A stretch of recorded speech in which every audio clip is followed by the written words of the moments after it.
This is LBC from Global, leading Britain's conversation with James O'Brien. It's 3 minutes after 10, and I think Glenn should kick us off this morning. I've already sort of done this joke, Glenn, but you do it better. You see what happens, James? You have one thought about a bus, and then another three thoughts come along in quick succession. And you are absolutely right. I need to be conscious as we prepare to have a conversation about something that I genuinely find exciting. Oh, Lord. What's happened to it? How can you find buses exciting? This is not North Norfolk Digital. Do not adjust your sets. I promise to avoid the temptation to start waxing lyrical about how much I love bridges and cranes as well. But I think buses are really interesting because, well, we'll get on to the because of it in a moment. And I start planning to talk to you about buses, and then a little voice in my head goes, remember you're in London. Remember you're in London.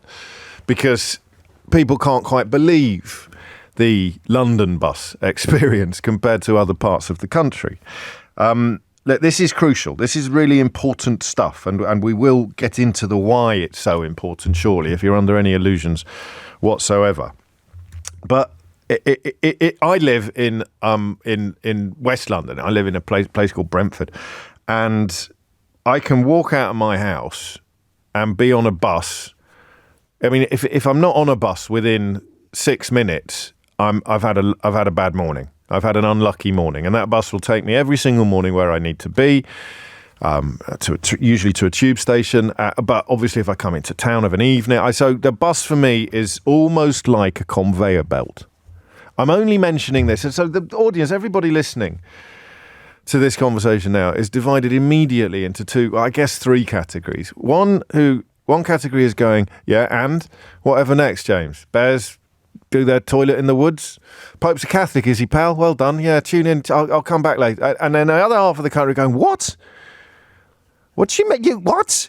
A conveyor belt? I get one every Tuesday at 4 o'clock. And then I guess there's a third constituency of people kind enough to listen to the programme this morning who are aware of both realities and wondering where the hell we're going to go with this.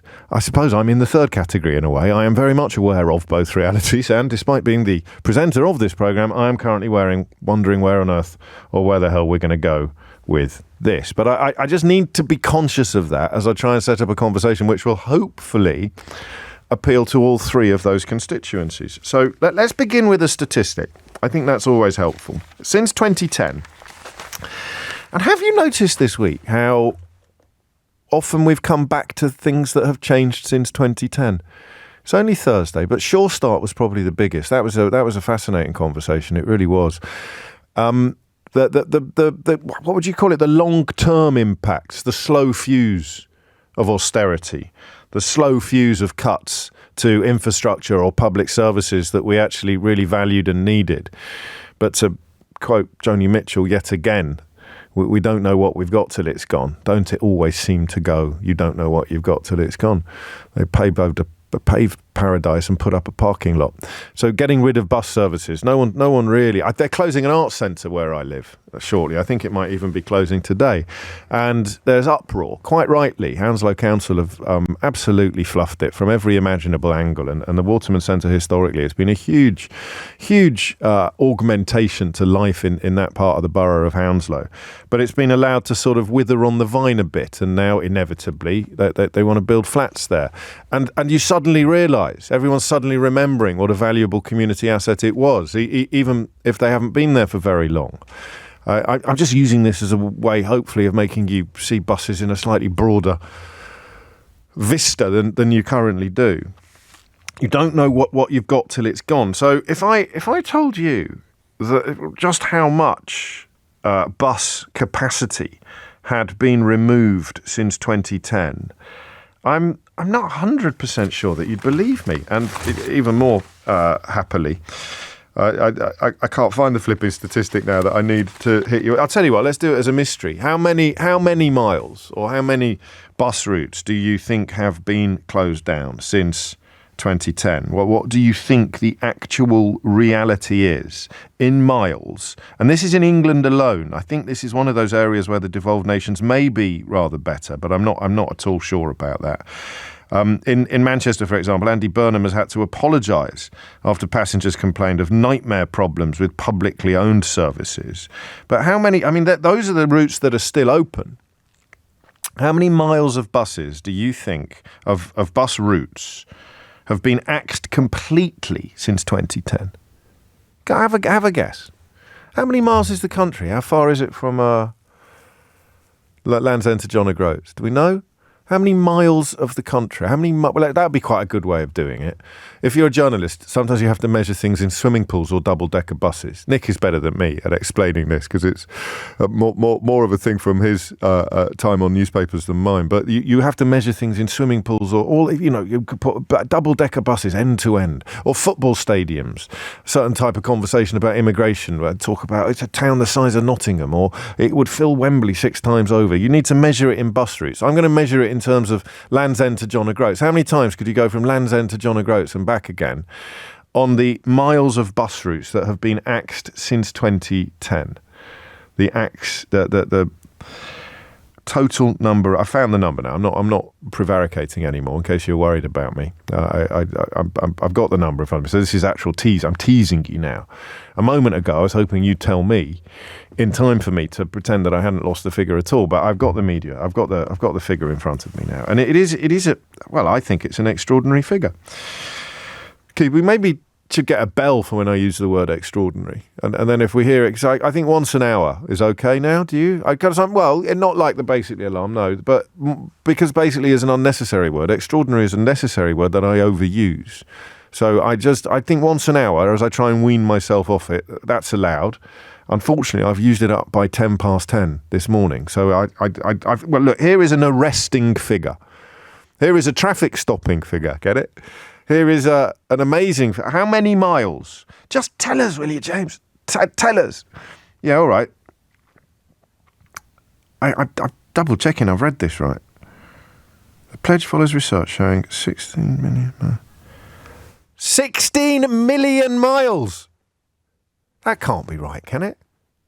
Let me read that again. The pledge follows research. The I newspaper, once again, doing original and important journalism. The pledge follows research from the I newspaper, showing 16 million miles of England's bus routes have been axed since 2010. 16 million miles. How many? Has anyone worked out the distance from Land's End to John O'Groats for me? What is it? 837 miles. Could you not have rounded it up? But how many times does 837 go into? Right, a special prize. Perhaps an early round of applause. It's Mystery Hour today. Well, we may do Mystery Hour. We may do another hour on transgender stuff because that's just as much fun. I'm joking. We will definitely be doing so. Yeah, all right. So why are you putting 837 miles on the screen? How many times can you get from Land's End to John O'Groats on bus routes that have been axed since 2010? So how many times does 837 miles go into 16 million? 60. This is why I could never have been a tabloid journalist. Well, I maybe could have been a tabloid journalist because you could probably use a calculator to do this, couldn't you? How many times could you get on bus routes that have been axed since 2010? How many times could you get from Land's End to John O'Groats? So how many times does 837 go into 16 million? I'm talking because I'm waiting for someone to WhatsApp me the answer to this question on 0345 6060 973. This isn't the BBC, you know. We haven't got a crack team of researchers waiting, hanging on my every word, waiting for me to do it. And no, it can't possibly be 11. Now you're just sending me rubbish. Why do you do this to me? Honestly, I'm trying to conduct a grown-up, responsible radio programme looking at interesting issues from wacky and unexpected new angles, and then I ask for your help and you send me things like, I think it's more than 11, James. 837 goes into 16 million, more than 11. Well, thank you very much. Yes, you can go straight to the top of the class. And now we get a rough... My goodness me. Now, thank you. Now the grown-ups have arrived at the party. So if you were to round it up to the nearest number... I think we're looking at 19,116 journeys-ish. So can someone halve that for me now? Because I want to do Land's End to John O'Groats and back. So 19,000. So that's 20,000. So it's about 10,000 times, right? give or take.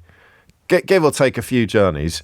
It's you're going from Land's End to John O'Groats and back again 10,000 times using road that used to be bus route that isn't anymore since 2010. 9,558. Callum, you're in charge today. In fact, you can produce the rest of the programme. Callum, can we hand over to Callum now, please? Hand over to 9,558 or 7. Depends on whether you've rounded up or rounded down. Unfortunately, Jason, although your advice that I use my phone calculator is pertinent, I'm not sure that would have helped me much either. 9,000. I'm just going to get a pen.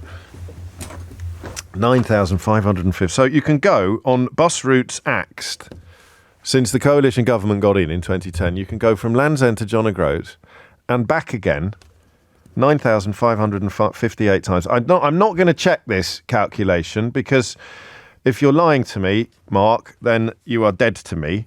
But Mark has gone one. What do you think Mark's done? What would be one step further than Land's End to John O'Groats?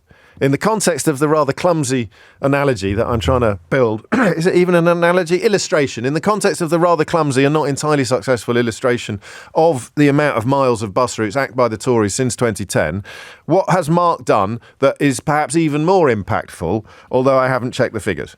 What do you think you could do? What are you thinking of? Well, all right, Land's End to John O'Groats is all very well, but what else could you have done? What else could you use to illustrate how long 16 miles are? No, not around the world and 32 times to the moon and back. You could go to the moon and back 32 times on the amount of bus route. Obviously, you can't catch a bus to the moon. Well, not yet, although I think, is Elon Musk working on it? You could 32 times you could go to the moon and back. I'm now reading out stuff on Trust. Mike says you could go around the world, and 666 times. That's the number of the beast. That's got me a little bit worried. So you could go to Land's End, from Land's End to John O'Groats and back 9,558 times. And you thought buses weren't interesting. You could go to the moon and back 32 times, or you could go around the world, like Phineas Fogg, 666 times, give or take. Whew. And the Tories have axed it all. So I want to know how it affects you. And I guess this is a conversation where people like me are excluded, in a sense, because I have a bus service in my part of this country that we all share that is close to a conveyor belt. In fact, on some days it is a conveyor. I've told you before about the completely disproportionate joy that I derive from not pausing in the morning. I usually come into work now on a bicycle, on an electric bicycle, one of the ones you can briefly rent. So my attitude to this story is changing slightly as well. But when I come in on public transport, the days when you walk out of your house, walk towards the bus stop, you see the bus approaching as you approach the bus stop, you step onto it without changing pace. This only happens to me about 3 times a year. You can probably tell the days on which it has happened because my mood is just even more euphoric. I'm in an even more happy, upbeat and cheerful mood than usual. You step onto the bus without changing the pace as you walk towards it. You get to the station, you step off the bus, you walk down the steps at the tube station. As the train pulls in, the doors open. So about 3 times a year, I can essentially walk to work without breaking stride and just sitting down for a while on buses and tubes. That's how good the service is. We forget this sometimes in London. So if you're outside a big city, and look, in Manchester, Burnham had to complain about the publicly owned service seeing some 2 hours late and already full bus arrivals at the bus stop. But let's begin with that figure of 16 million. Stunning figure of 16 million. That's 9,558 journeys from Land's End to John O'Groats and back. It's 32 trips to the moon and back. It's 666 circumnavigations of the entire world. And I just want to start today with what happened when they axed yours. What difference does it make to your life? 0345 6060 973. Now, don't worry about being dull, okay? Because sometimes you need to assemble a tapestry of tales to knit into something interesting. And some of the threads in that tapestry may seem dull, but they're not. Your life is not dull to me. Even if you think that this is not necessarily interesting, it is interesting. It's interesting for two reasons. Number one, knowing how other people live is the best way to foster empathy and understanding. And number two is that Labour are making this quite a big deal in their putative manifesto. They describe a bus crisis. They talk about nationalising services in their first term in office, and they talk about creating or saving 1,300 new bus routes. They will devolve more power to mayors and local authorities to bring services into public ownership. And one of the big surprises for me about speaking to the current Mayor of London, Sadiq Khan, on our sort of monthly phone-in shows has been the areas that he doesn't have power over. So this looks to me like really good politics, albeit that for Londoners, it's a little bit meh, things are fine. So they axed it where you are, and it genuinely changed your life. Just pick up the phone, give me a call and tell me how. Talk me through the wherefores and the whys of it. 0345 6060 973 is the number that you need. And then when we've assembled some sort of personal testimony, we may move into more meta territory, into sort of bigger questions about this. But what I want to know right now is what difference the axing of your bus route made to your life, and conversely, of course, what difference a new bus route or a reopened bus route would make to your existence. Hit the numbers now, you will get through. 0345 6060 973 is the number you need. It's 10:19. James O'Brien on LBC. The other question that we sort of flirted with this morning was whether or not you can make buses sexy. I think we sort of meant as a radio topic, and I like to think I've done my best to make buses sexy as a radio topic by bringing the moon into it, not to mention Land's End and John and Groats. But also, Margaret Thatcher said something about bus travel. She said something about if a man in his 30s is still travelling by bus, he's a failure. And I am interested in how you undo that. It's not true in other countries, I don't think, but I think it still possibly holds true here. The bus is seen as the poorest relation in the public transport family, but we'll begin with the impact it has on you or your loved ones when they axe a bus route, when they take it away. Or how isolated are you? Obviously, look, if you live halfway up a mountain with a goat, then you've chosen to be isolated. But if somebody who lives in a big city heard that you were isolated, they'd be quite shocked to discover you don't drive your own car. How isolated are you? How often can you get out of the 1 mile radius of your house or the 2 mile radius of your house within which you can comfortably walk? Let's start in North Perthshire, Killin. Sarah's there. Sarah, what made you pick up the phone? Hi, James. Thanks so much for talking about this subject today. Very welcome. Well, it's the Labour Party you should thank, really, because they're the ones that are vowing to fix buses through public ownership. And they mean, obviously, bus services. It's not a mechanical pledge. Carry on, Sarah. Well, I think here that would be transformational, because on the 31st of March, so just a couple of weeks ago, yes, our one and only public transport service, which was a bus called the C60. Yes. It ceased to... The C60 ceased. The C60 ceased. The cessation of the C60. And, you know, we are quite a remote community. We're not up a hill, and I haven't got any goats, but we are about 900 people in this community. Yes. And just to give you an idea, the children going to secondary school, there's a school bus when in term time, they go on about 40-45 mile round trip every day. Just for school? To go to for secondary school. Yes. Okay? So that just kind of puts it in perspective for your listeners about how kind of cut off we are. So now we have no public transport. So for people who can't drive or don't have cars, or for kids that want to go to, you know, get anywhere, to go to clubs or, you know, what have you. Well, anything, shopping. Well, we have a shop. Yeah, but I know, but that's not shopping. That's like essentials and stuff. You can't go in there and buy flip-flops. Well, yeah, probably not, to be honest. Or a new dress. Or a new dress. Slippers around there. Yeah. But anyway, yeah. Yeah, you're right. So, but I mean, crucially, probably, it's about connecting with onward public transport. So, we can't connect with anything as things stand unless you've got a car.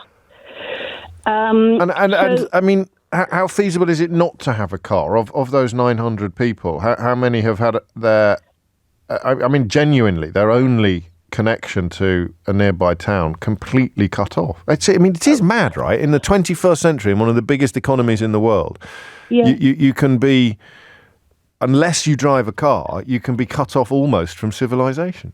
In a village, in a community of nearly 1,000 people, not halfway. I just always have this thing in my head, Sarah, of someone who turns on the radio the minute you said, I don't live up a hill and I don't have any goats. And they'd just be thinking, what is she talking about? Why is she mentioning hills and goats? But obviously you were responding to something I've already said. Yeah. This isn't, you're not hermits. This isn't a hermitical existence. No, absolutely not. And they took it away. Yeah, that's it's complex, though, James. I mean, this is because the council are saying that they haven't withdrawn the funding; they just can't get a service provider.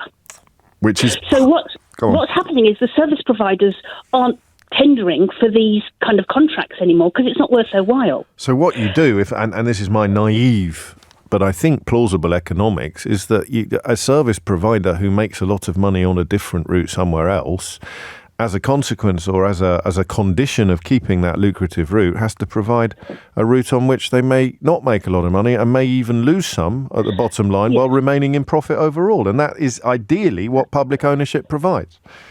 Absolutely. I mean, there's also other issues, and I've got to put this in here, but, since Brexit, getting people to come and work in remote rural communities is 10 times more difficult. Yeah. But that's also exacerbated. We try not to mention Brexit on this programme. So okay. We feel that ship has sailed, We feel it's time that, we lost. I'm joking. Of course I mention it every flipping day. I was about to push back and say, but we're still living with the consequences of it. You're telling me we're living with it. Do you want to know the latest consequence, Sarah? See if you can fill in this gap, all right? New Brexit border controls coming into force this month will cost British businesses X pounds and fuel higher inflation across Britain. How many pounds do you think the latest border controls? God, I haven't got enough digits on my Well, I'll tell you what, I'm going to work out in pound coins how many times you could get to the moon and back with £2 billion pounds worth of new costs for small and medium-sized businesses. This is according to an insurer looking into the new proposals agreed under Boris Johnson's Brexit deal. Another £2 billion. So you're absolutely right, Sarah. We continue to live with the consequences. Thank you for that, and thank you for recognising the importance of the issue. And whether it's a vote winner or not, I do not know. Because what Labour wouldn't be able to do is go to Killin and say, if you vote Labour, we will introduce a new bus route. But the broad idea of public ownership and my slightly simplistic analysis of it as making that if it's under public ownership, then the money you make on a lucrative bus route can be spent on subsidising a loss-making bus route for the benefit of all. Almost sounds like socialism. Actually, I think it might be. 28 minutes after 10. I think I might have just said 11. Celia's in Knutsford. Is it? Well, I presume you're in Knutsford, but someone's written Knutford on the screen. Yes, that's true. Knutsford. Okay, yeah. Nuts plural. It's Knutsford. Yeah. Yes, I know it's Knutsford because I don't exist within a bubble defined by the boundaries of the M25, Celia. I'm familiar with Knutsford. I used to go to a lovely restaurant called What's Cooking in Knutsford. Do you remember What's Cooking? Is it still there? No, it's not still there, and I don't remember that. Oh, what a pity. Talk to me about buses. Okay, well, perhaps I wouldn't I'd also like to say first-time caller. Welcome aboard. Long-time listener, so I am a little bit nervous. It's only me. I've put you at your ease, though, with all the talk of Knutsford, haven't I? And What's Cooking and local features like that. Yeah. But love the show, obviously, and I love the way you keep bringing up about Brexit as well. That's so important. It is. I perhaps wouldn't be so aware of this problem. We're down to one bus an hour and one train an hour, and the Mid-Cheshire line is the worst train in the country. It's just awful. Hardly ever runs. Good Lord. No, I have family in London, so when I go to stay with them, I can step out of the door where they live, and I can get on a bus, I can get on a tube, I can get on a train. I mean, the buses are like every 3 minutes. It's How does a difference. well, they are different universes, and that's why it's such an odd political proposal, because it speaks directly to people in communities like yours or Sarah's, but it washes over people in London like so much bathwater. I mean, what are the biggest? What would be the biggest change? What would be the biggest change to like? It's quite a wealthy enclave, so I can't imagine there are that many carless people. No, there aren't. But there is a little enclave that's not so wealthy. Yes. And we struggle to have the public services that we need because we're seen as a little bit wealthier as well. Then and that's very probably little is put into public services. Britain has been allowed to run down, so it cuts both ways. So that they don't need the service, and then you take it away from the areas where it wouldn't make money anyway, because they're not going to be able to complain enough. Marion tells me you couldn't get to the moon in pound coins, but you could get to the top of Everest, which is quite interesting. And it's been pointed out by many of you, including Adrian, that what we really should have done is measured the distance, 16 million miles, in double-decker buses. Thomas Watts is here now with your headlines. James O'Brien on LBC. It is 10:33. You're listening to James O'Brien on LBC. I think we should bring an element of Monty Python into this conversation as well, actually, because and I do this sympathetically. The worst imaginable service is non-existent. But if we go one step up from non-existent, who would win? So I got a text which I presume was intended to remind me of the Monty Python. Is it Monty Python where they have a competition? Yeah, it is the Yorkshireman, isn't it? They have a competition about who's poorest, or whose childhood was poorest. And so if you say one bus an hour, we get one a day, and that's in the next village. So the worst imaginable. When I was a kid, I'm pretty sure that the bus to Bridgenorth from the end of the country lane on which I lived, I'm pretty sure it was once a week. I got sort of dating back to probably Market Day, when Market Day was a big deal. You could get a bus to Bridgenorth, which was admittedly miles away, and there were plenty of other towns that were nearer. But the bus to Bridgenorth, because I needed to go there a couple of times, a mate of mine from school lived there. The bus to Bridgenorth was weekly. A weekly bus. Well, I mean, and that, to be fair, that was 40 years ago. So, plus ça change, plus ça même chose. 10:35 is the time. Alton is in Blackpool. Alton, what would you like to say? Hi, James. Hello. I grew up in Somerset on the Mendip Hills, a little village called Priddy up from Cheddar. My mum still lives there. Right. The bus service there, it's always been every Tuesday at 11 o'clock, returning at 1. From where? From a village into town, into a big town? Into Wells. Wells, yeah. okay. The city of Wells, which is a very small city. Once a week? Yes, I remember missing the bus to college when I was a teenager. It was 4 miles to the nearest bus stop, which took me a good hour or so to walk there. It would be funny, but the situation now is my mum still lives there. My dad's been in a care home for about 9 months. Mum's just been diagnosed with early dementia. She's always driven. She's 84. She's just lost her car licence because of that. She's now utterly isolated. There are no shops. There's no pavements or street lighting there or anything. She's not great with technology. People in the village and my family who still live down there are all rallying around and trying to get mum out. But you can't. No, it's a really difficult. I'm up in Blackpool, obviously. I can't do anything other than bring her up here for holidays and we can hop on the tram.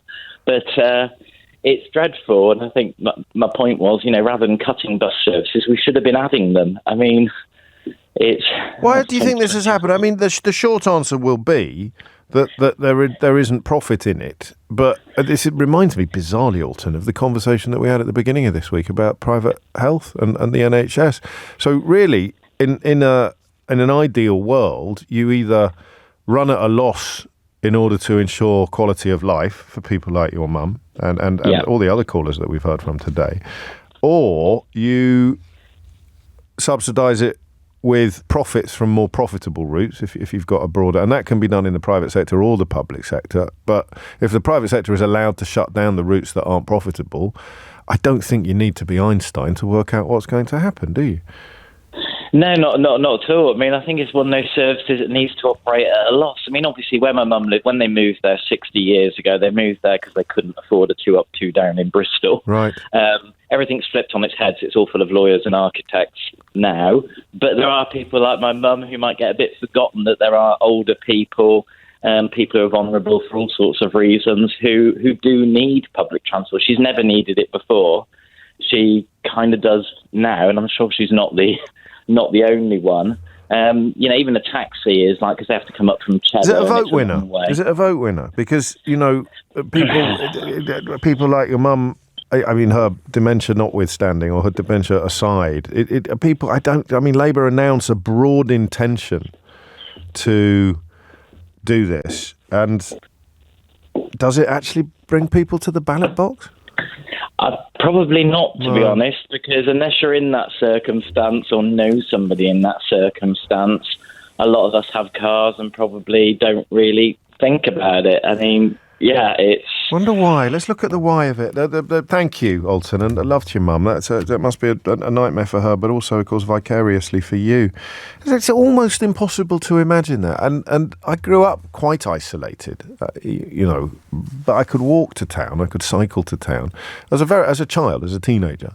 But the idea of being a fully formed adult, and because you can't afford a car or because you haven't learnt to drive, you are isolated in a way that most people in this country can't quite conceive of. And that predicament has been created for countless people as a consequence of government policy at a time when we have supposedly been among the biggest, most healthy economies in the world. Why is this? And again, it's one of those ones where I'm tempted to quote Rabbi Burns and point out that the gift to see ourselves as others see us is incredibly precious. But in other countries, is it the same? Is this dichotomy between urban or oppidum, which, if I've remembered my Latin, I think oppidum is does for towns or urban does for cities. Oppidum or oppidian? I'll check. So is it the dichotomy between oppidum and urban versus rural? So if you're in France, if you're in rural France or rural Spain, you are similarly isolated, or do we have a peculiarly British problem on our hands? 0345 606 0973 is the number that you need. Roger is in Brighton. Roger, what would you like to say? Hi, James. Hello, Lovely Roger. to talk to you. Can I just start off with a Monty Python point that you've just said? I know what you're going to say, but I'm going to let you say it. Yeah. Okay. Yeah. The least frequent bus route in the UK is route number 112, and it goes from Tavistock to Dawlish on the 5th Saturday of the month between April and September, which effectively means it's 2 journeys a year. And I don't think any listener will be able to beat that. But I really rang up to comment Roger, I didn't know what you were going to say. Oh, right. Okay. I tell you what, if I did know what you were going to say, that would have been an absolutely extraordinary feat. Oh, rats, 10:40. Well, that's what I thought when you said that. No, I thought you were going to say it wasn't Monty Python. It was actually Tim Brooke-Taylor, John Cleese, Graham Chapman and Marty Feldman on the TV show At Last, the 1948 show. But the Pythons did actually do the Four Yorkshiremen sketch on their live shows latterly. But how on earth, if you don't mind me asking, the fifth Saturday? Every fifth Saturday? Yeah. And it's run by, and it's a great service. It's run by the Tavistock Community Bus. Oh, I see. It's a volunteer bus, and on the other Saturdays they go to other more popular destinations. But on the 5th Saturday in the summer, and that only happens twice, they go to Dawlish. So it's just a quirky fact, really. How do you know this? How on earth do you know this? Well, I spent my life working in the bus industry, and I'm so sad that as a hobby I now travel on buses all over the country before they're withdrawn. I don't think because that's to sad. answer your point, I don't think that's sad. I don't think. How do you get your information? How do you know that there's one going? You're like a sort of. You're spotting rare birds, except you're riding soon-to-be rare buses. How do you get your information on ones that are about to close down? Oh, you'd be surprised how much is out there online, to be honest. Yeah, it's available. And I just have so many contacts I get to know when buses are being withdrawn. But usually, James, yes. I mean, it's so sad. I'm so pro-bus, I can't tell you. Well, clearly. But those buses are generally with no one on, or one or two at most, that are being withdrawn. And it's not a question of public ownership or private ownership, by the way, and all this thing about nationalisation will be wonderful, because in fact, 90% of the bus routes that have been withdrawn since 2010 have been ones that have been funded publicly. They're nothing to do with the private sector.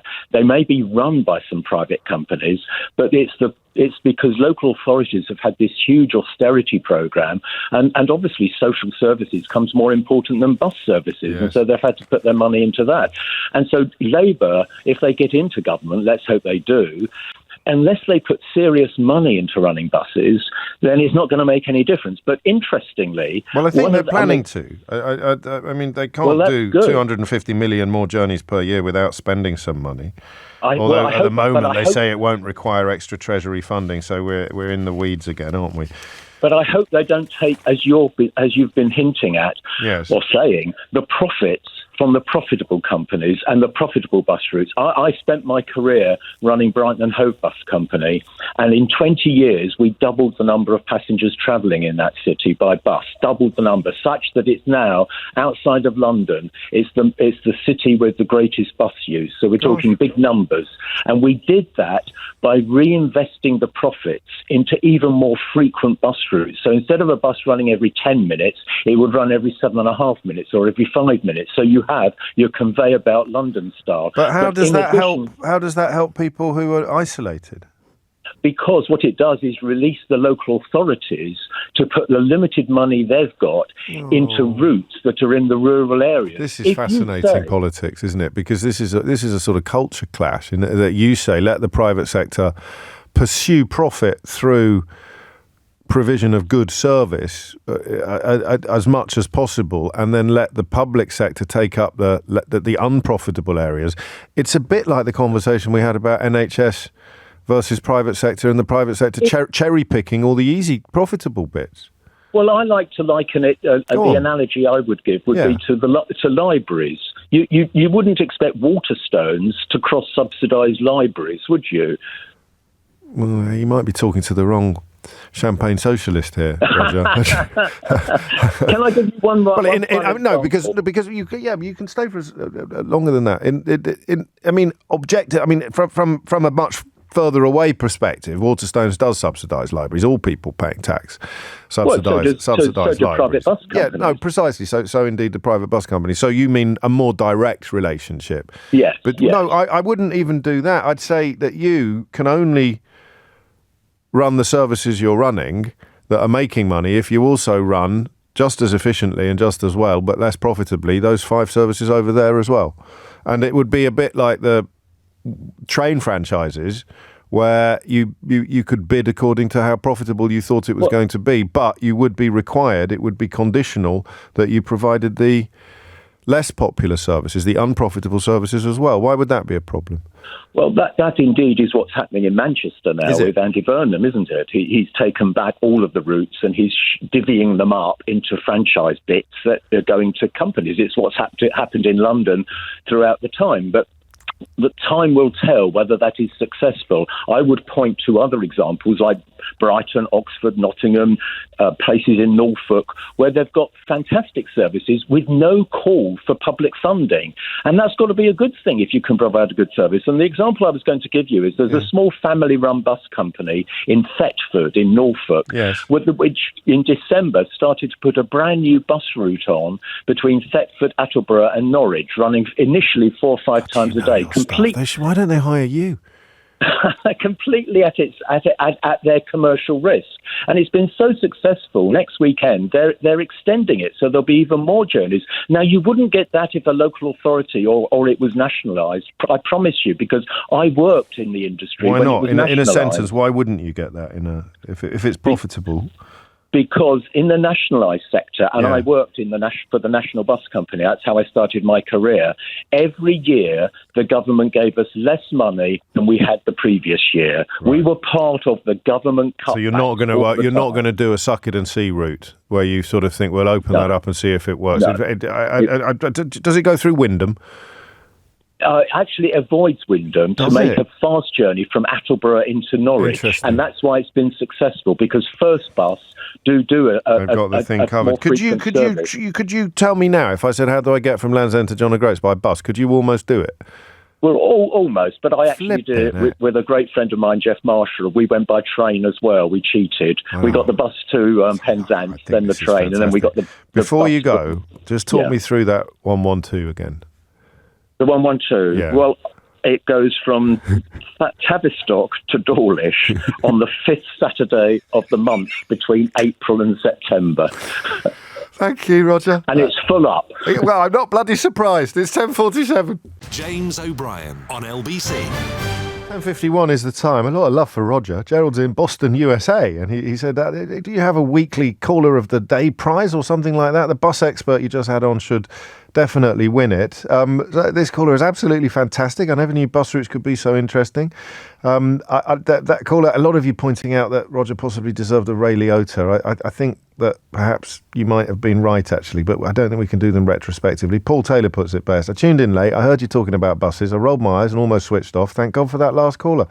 What a legend. And Tracy says, at least once a day you get a caller who takes my breath away. That man needs a cabinet job. And Mandy in Brighton thinks she knows who it is. And if indeed it was Roger French, who Mandy describes as a Brighton bus legend, then she sends her very best wishes and hopes that you are enjoying your retirement. I think we all know that he's enjoying his retirement, Mandy. He rides on bus routes just before they close, and I am here for it all day. I think I might have to issue a correction. Can you guess what it was? Can you guess what's happened? Look, right, quick heads up. It's nothing to do with numbers. It's nothing to do with numbers, or the moon, or circumnavigating the globe. I don't know that Margaret Thatcher did ever say that anyone on a bus after the age of 30 or 25 is a failure. Jeremy Corbyn said in April of 2019 that Margaret Thatcher once said anyone on a bus over the age of 25 is a failure. But Full Fact looked into it. A couple of you have alerted me to this, and they've been unable to establish whether she ever did or not. We can't prove whether she did or didn't say it, but she definitely didn't coin the phrase. It was apparently coined by the Duchess of Westminster, or rather the Duchess of Westminster nicked it off someone else, and at some point in the 90s it became attributed to Margaret Thatcher, although no one's ever been able to prove that she ever actually said it. So you live and learn, don't you? Pete's in Bristol. Pete, what would you like to say? Good morning, James. Hello. Very long time listener, and here you are. Finally, after all these years, this is the one that's tempted you out of your self-imposed purdah. Absolutely right. Your last caller was spot on the money. He was absolutely spot on the money, mate. Right now, then I did. So in that case, all I can do is just add a little bit of flesh on the bones, please, and try and sort of just give you a few facts. Okay. That may help here. Okay. Now, I worked for a very small bus company in Bristol called A Bus. They are the only that's very small proper bus company. Yes. Well, there's literally a bus. And that's how it started. It was A Bus. Believe it or not, but didn't they change the name? Didn't they change the name to some buses? No. Or two bus. It just started. A Bus. Okay. Yeah. Anyway, so here are a few facts that that may put a bit more flesh on the bones.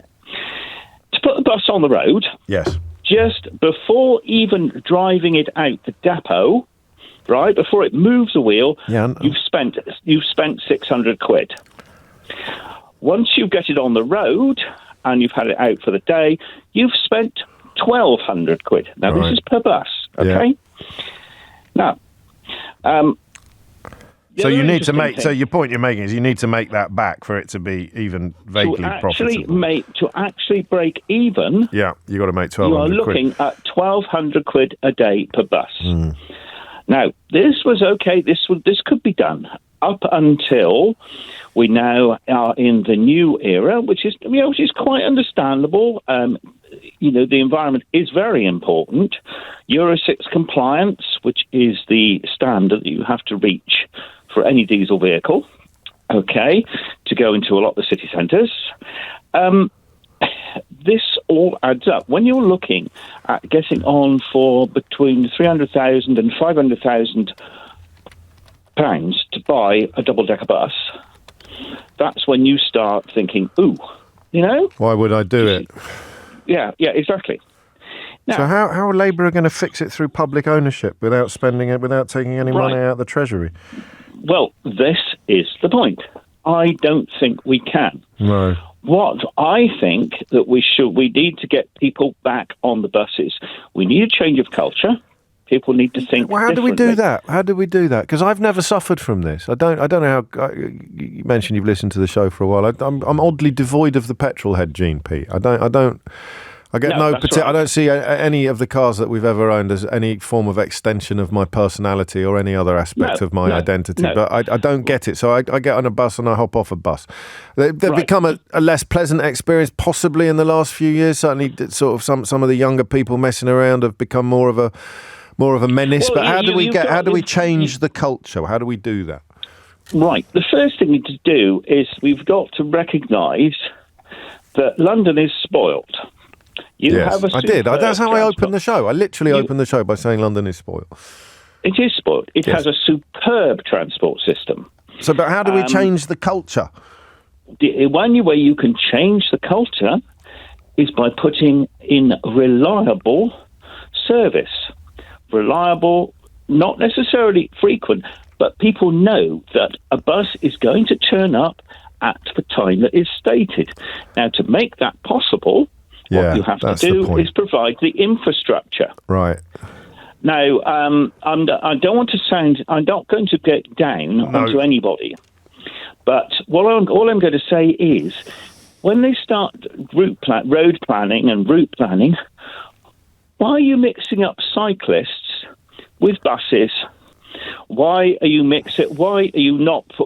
putting bus stops in the middle of the road instead of putting them in bay platforms at the side so the bus can get in and out and not hold everybody else up? You know, it's these simple things. The government and politicians don't have a clue how it works. We come under WECA, the West of England Combined Authority. They are absolutely frightening. They do not have a clue. Well, who does?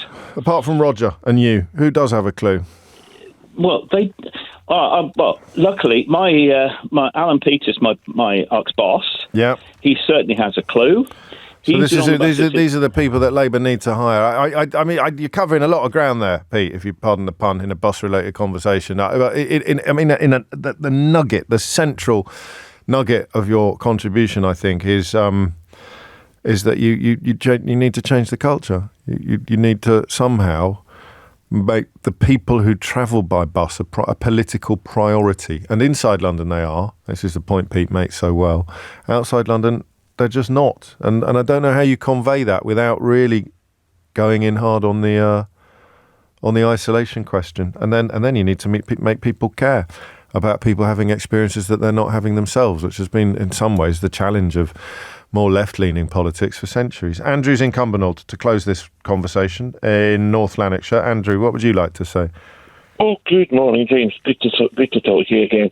It was just to say that my mum lives quite a distance from me, and there was a bus route that I used to take to go and visit, and then that was withdrawn. Yeah. And because of my mobility issues, I'm not able to make that trip as often as I used to. No, so what happens now? How does it affect your life, Andrew? I can, rather than go a couple of times a month, I'm going out once every couple of months because of my mobility is rubbish. Good Lord. And I can't really do it.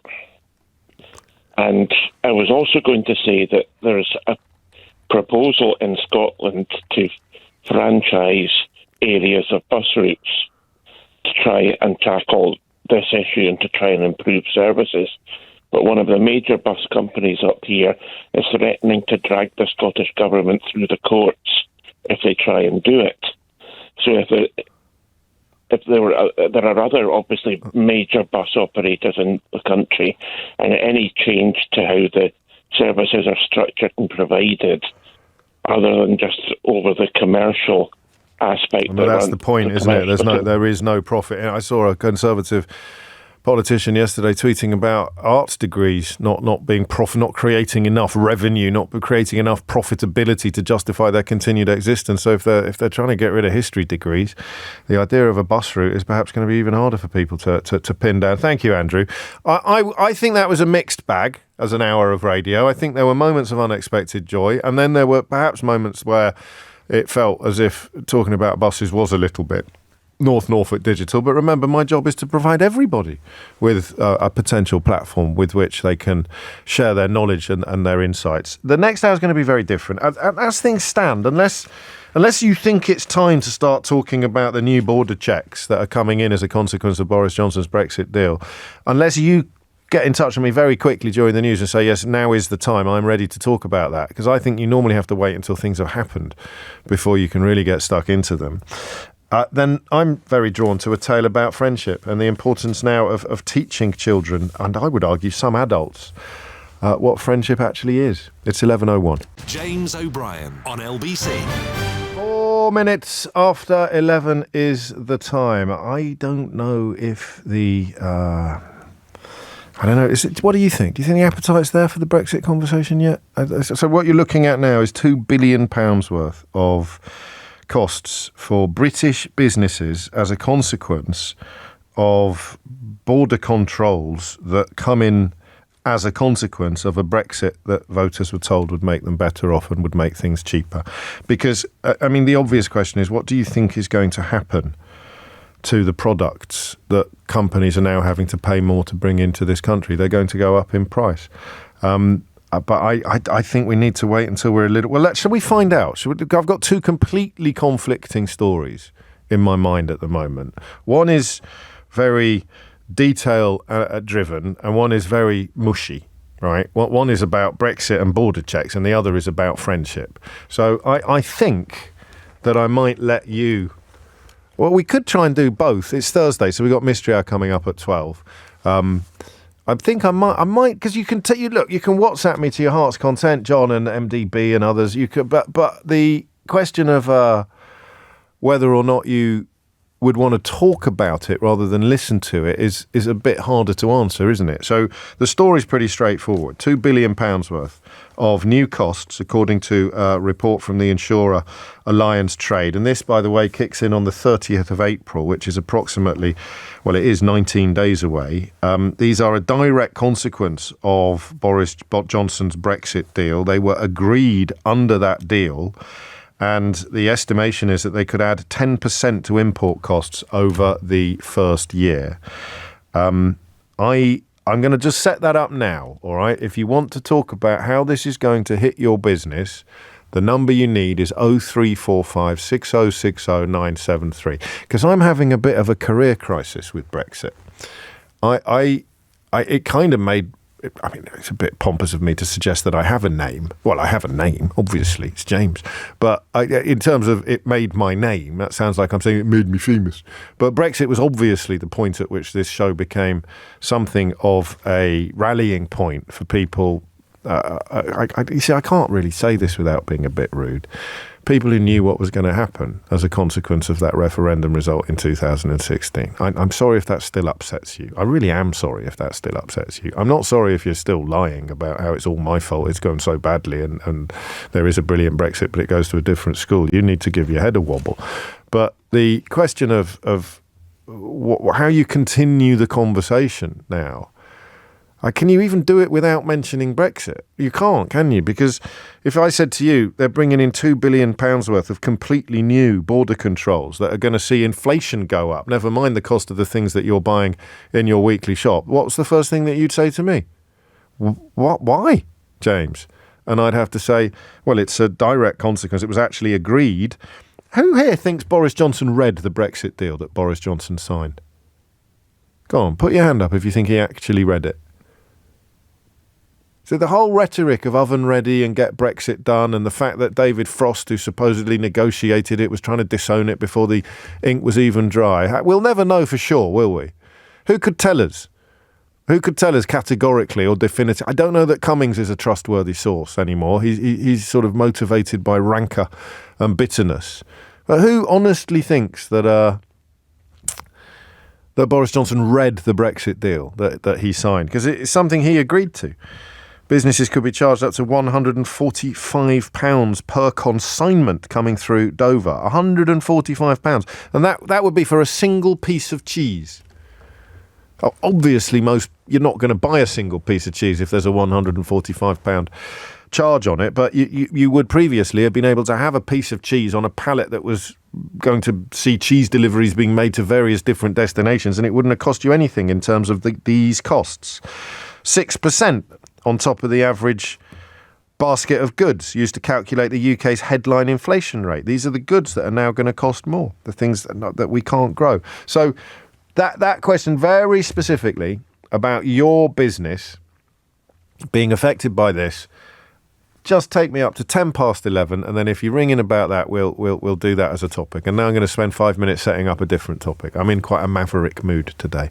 I might put up a sign saying you don't have to be crazy to work here, but it helps. 0345 6060 973 is the number to call. If you want to tell me directly and in some detail, because you must by April the 11th be pretty clear on what's going to happen on April the 30th.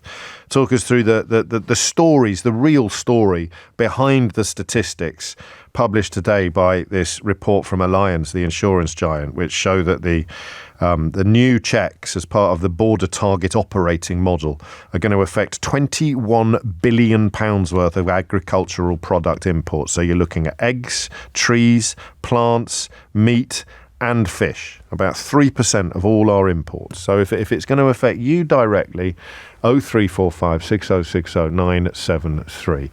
I wonder if we have any way of establishing whether or not Boris Johnson ever actually read the deal that he signed, the deal that he campaigned on, didn't he? Sort of theoretical deal that he... Anyway, so that is story number one. That is the serious, if you like, the serious and substantive story. The other story that really caught my eye today, there were two actually. One was about schools across the country being forced to close because the falling birth rate is hitting pupil numbers. And that's a mad story, given that the way in which these conversations are usually conducted, the way in which we're constantly told that the population is exploding and we need to stop bringing people in, and that the schools are all full up and you can't get in. I mean, this is an objective overview that actually says the precise opposite. By 2030, schools are going to lose about £1 billion in funding because they get money per filled place, they get money per pupil, and that pupil rate is going to go down so sharply, or is going down so sharply, as a consequence of the birth rate declining, is going to see a hit in schools. But this is a story about friendship, and it's about the importance of children being taught friendship, and it set my mind going off in we can do both of these conversations if you've got the appetite for them, but it set my mind off in a slightly unexpected direction. It started me thinking about the importance of friendship and the difficulty of sustaining friendship. And I thought there were possibly two ways of doing this. The first of which would be to look at you. And I kind of think this is a much bigger problem for men than it is for women, that most men probably struggle to sustain friendships. You are, and I'm generalising, you're mates with a group of people. Usually it's going to be derived from work, it's sort of colleagues, or it's going to be like a group that somebody organises. I was looking at the people in my life who are good at being friends. That's not the same as being a good friend. It's good at being friends. And they're the people that get in touch with you. They're the people that make sure the lines of communication stay open. I'm not one of those people, and I wish that I was. I wish I was better at this. So I look, if I've got a spare theatre ticket that comes up at short notice, I might get in touch with you even though we haven't seen each other for 6 months. I sort of go through in my head who might fancy it, who would I like to see, and who's going to be free. And I go, whereas I've got some friends who will get in touch quite regularly to try and arrange things and to try to do things. If you've got people like that in your life, I think you're incredibly blessed. If you've got friends in your life who actually work hard to keep the flames of friendship burning, as it were, then you've got a huge help in your life. And I don't know how we discuss that. I don't know how you talk about the difference between being a good friend and being good at being a friend. But what we can talk about is the importance of friendship. And I wonder whether one way to do that today is to look at what we think a good friend is. And that might involve examples. So I've given you quite a low level one. It's not like giving a kidney because you need a transplant or something like that. It's quite a low level example of what a good friend is. But in a way, a good friend is the person who goes out of their way to make sure you stay in contact with each other. Can you spot the fly in the ointment of that theory? Can you see the problem with the suggestion that one way of judging a good friend is the person that is always... You might not want to stay in touch with them. So that's not a good friend. Somebody who's constantly saying, well, do you want to come to the football? Should we go out next week? Do you want to come out for dinner? And at some point, I suppose, if you don't go, they're going to realise that you don't really want to be friends anymore. But otherwise, the people you really like, why don't we keep in touch more with the people that we like? And this, I think, is a bit of a man thing. It's important, and it's Alexander McCall Smith, a superb novelist. I don't know if you've read the #1 Ladies Detective Agency series. It was televised. It's lovely. But he talks about how children need to be taught how a true friend should behave, in addition to traditional subjects such as English, maths, and science. He said, you can't consider someone a true friend if the only time we hear from them is with an annual Christmas card. He even cites some science. Talking about the evidence that people who are lonely are more prone to illness and live shorter lives than those who have plenty of friends. Loneliness seems to weaken the immune system, and his suggestion is that we put friendship somewhere in the actual curriculum. Children instinctively form friendships, he writes, but they are not necessarily taught how a true friend should behave. And I can't answer that question. Or if I can, I fear I would fall short of being a true friend. I've let friends down over the years, and friends have let me down over the years. But what would we describe as a true friend's behaviour? How should a true friend behave? Now, there are two ways into this. There are examples, but I'm not sure how helpful they are, because no one's going to dispute that. They're not going to be penny drop moments. A true friend would give me a kidney in the event of me needing it, and everyone's going to go, well, that's incredible. But it's not true, is it? You could be a true friend to someone and not want to give them your kidney. What would you teach a child about how a true friend should behave? 0345 6060 973. What would you teach your child? Because I bet you haven't. You might have done it in moments of crisis, if they're like going through that period that most kids go through when it's their turn to be on the wrong end of the sort of group behaviour, and they're feeling a bit ostracised or they're feeling a bit hurt, that you might then have to sit them down and have some sort of conversation about what works and what doesn't, what's good and what's bad.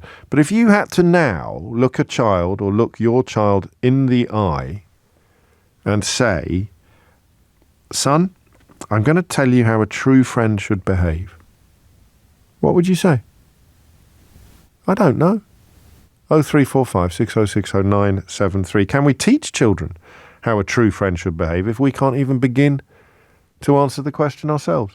So a slightly odd juxtaposition of topics here, but I'm keen to do them both. We've only got 2 hours of topic today because it's Mystery Hour at 12. I may regret this. We may hit the road running tomorrow at 10 o'clock and have absolutely nothing to talk about. And I'll think, why did you use up 2 interesting conversations at 11 o'clock yesterday? But, in for a penny, in for a pound. On the one hand, is your business going to be hit hard by the new Brexit border controls that absolutely nobody voted for? 0345 6060 973. And on the other completely different hand, how would you teach? What would you say to a child? How would you teach a child how a true friend should behave? Hit the numbers now, you will get through.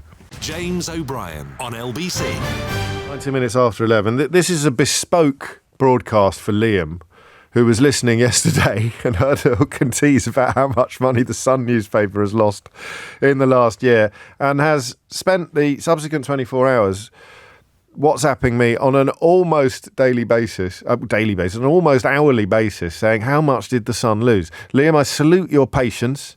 The answer is, I'll tell you after. No, the answer is £66 million, which is nowhere near as much as Rupert Murdoch managed to waste on Talk TV, as I think it was known. I get confused between the one with him on it and the other one with him on it. But someone was telling me last night about the circumstances in which Talk TV was set up, and it's a very embarrassing story for at least one of the people concerned. But £66 million lost on the Sun and £90 million lost on Talk TV. There you go, Liam. A bespoke, personal service that you don't get anywhere else on the radio. I'm going to go friendship first and then Brexit, and we'll see whether going bi-topical suits the mood that we're all in today. Clive's in Bristol. Clive, what would you like to say? Morning, James. Hello, Clive.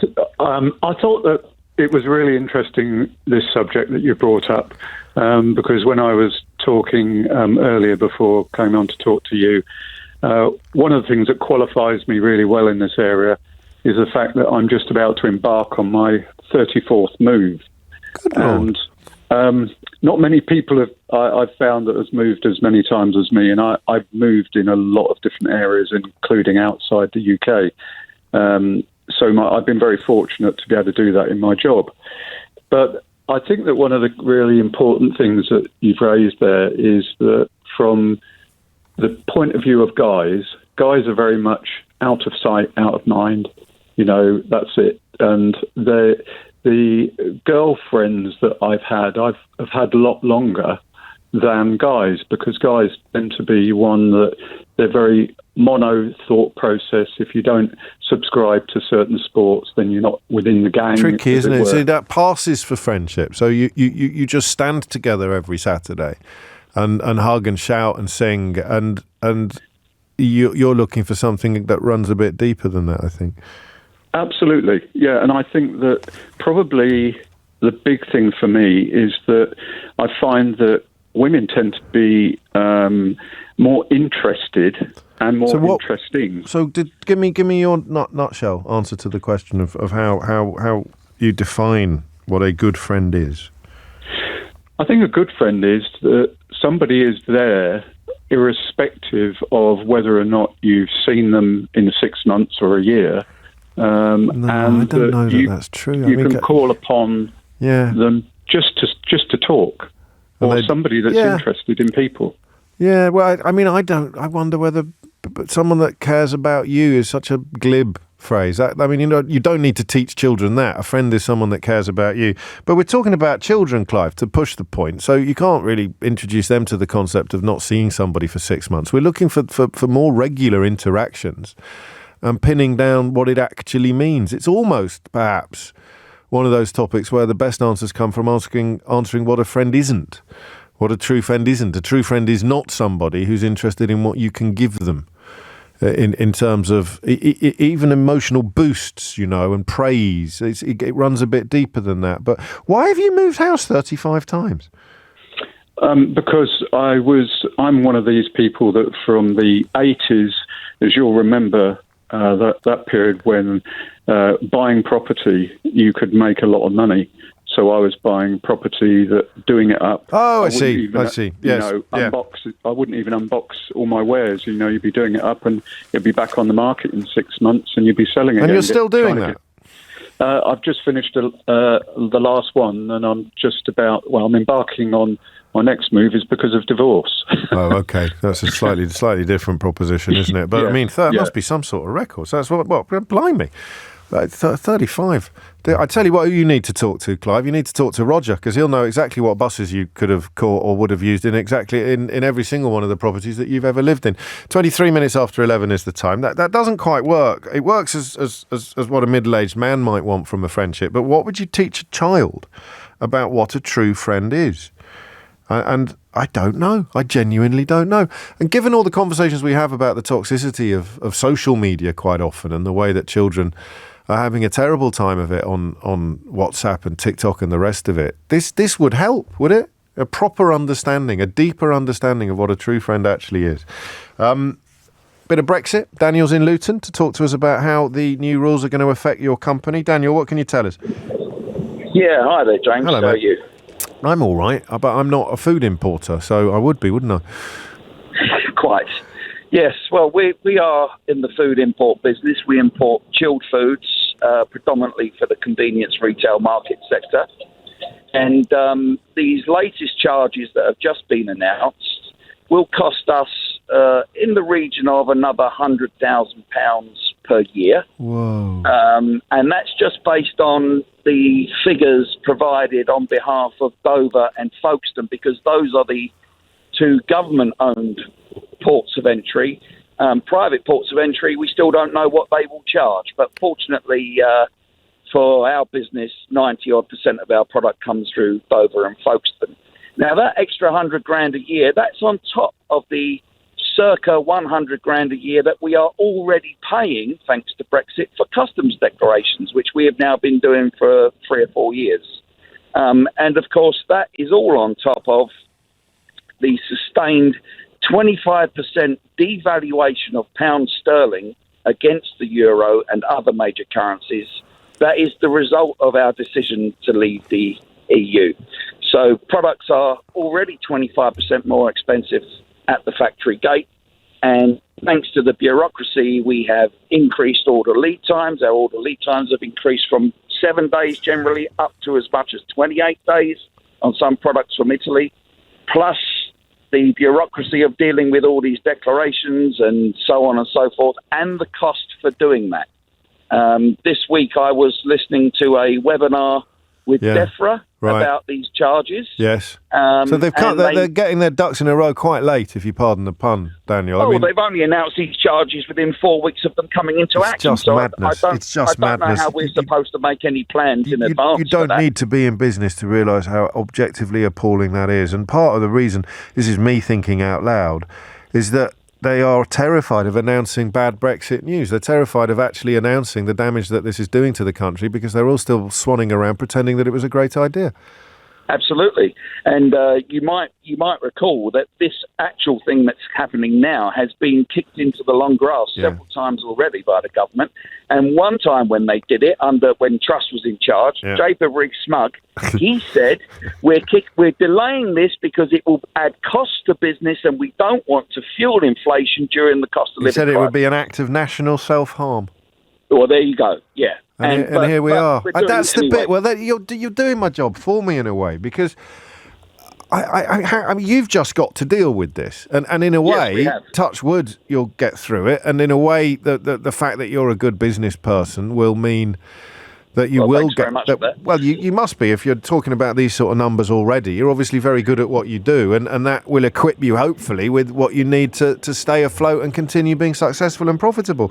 But they have hobbled you, or nobbled you, or whatever the right word is. They have tied. They absolutely have. They absolutely have. They have cost us millions. Yeah. And caused us so much additional work, which brings with it stress and requirements for people and all this sorts of stuff. I mean, frankly, they have sucked the life out of the job by imposing all this. Yeah. And we don't know why. Well, we know why. They had no idea what they were doing back in 2016. They had no idea what it would actually... Right. Did you know, as soon as that result dropped, did you know what was on the horizon, or have you even been shocked by the scale of it? I had a very good idea of what it would mean. Yeah. I also had quite a strong inkling that the country would take that choice, unfortunately. Same.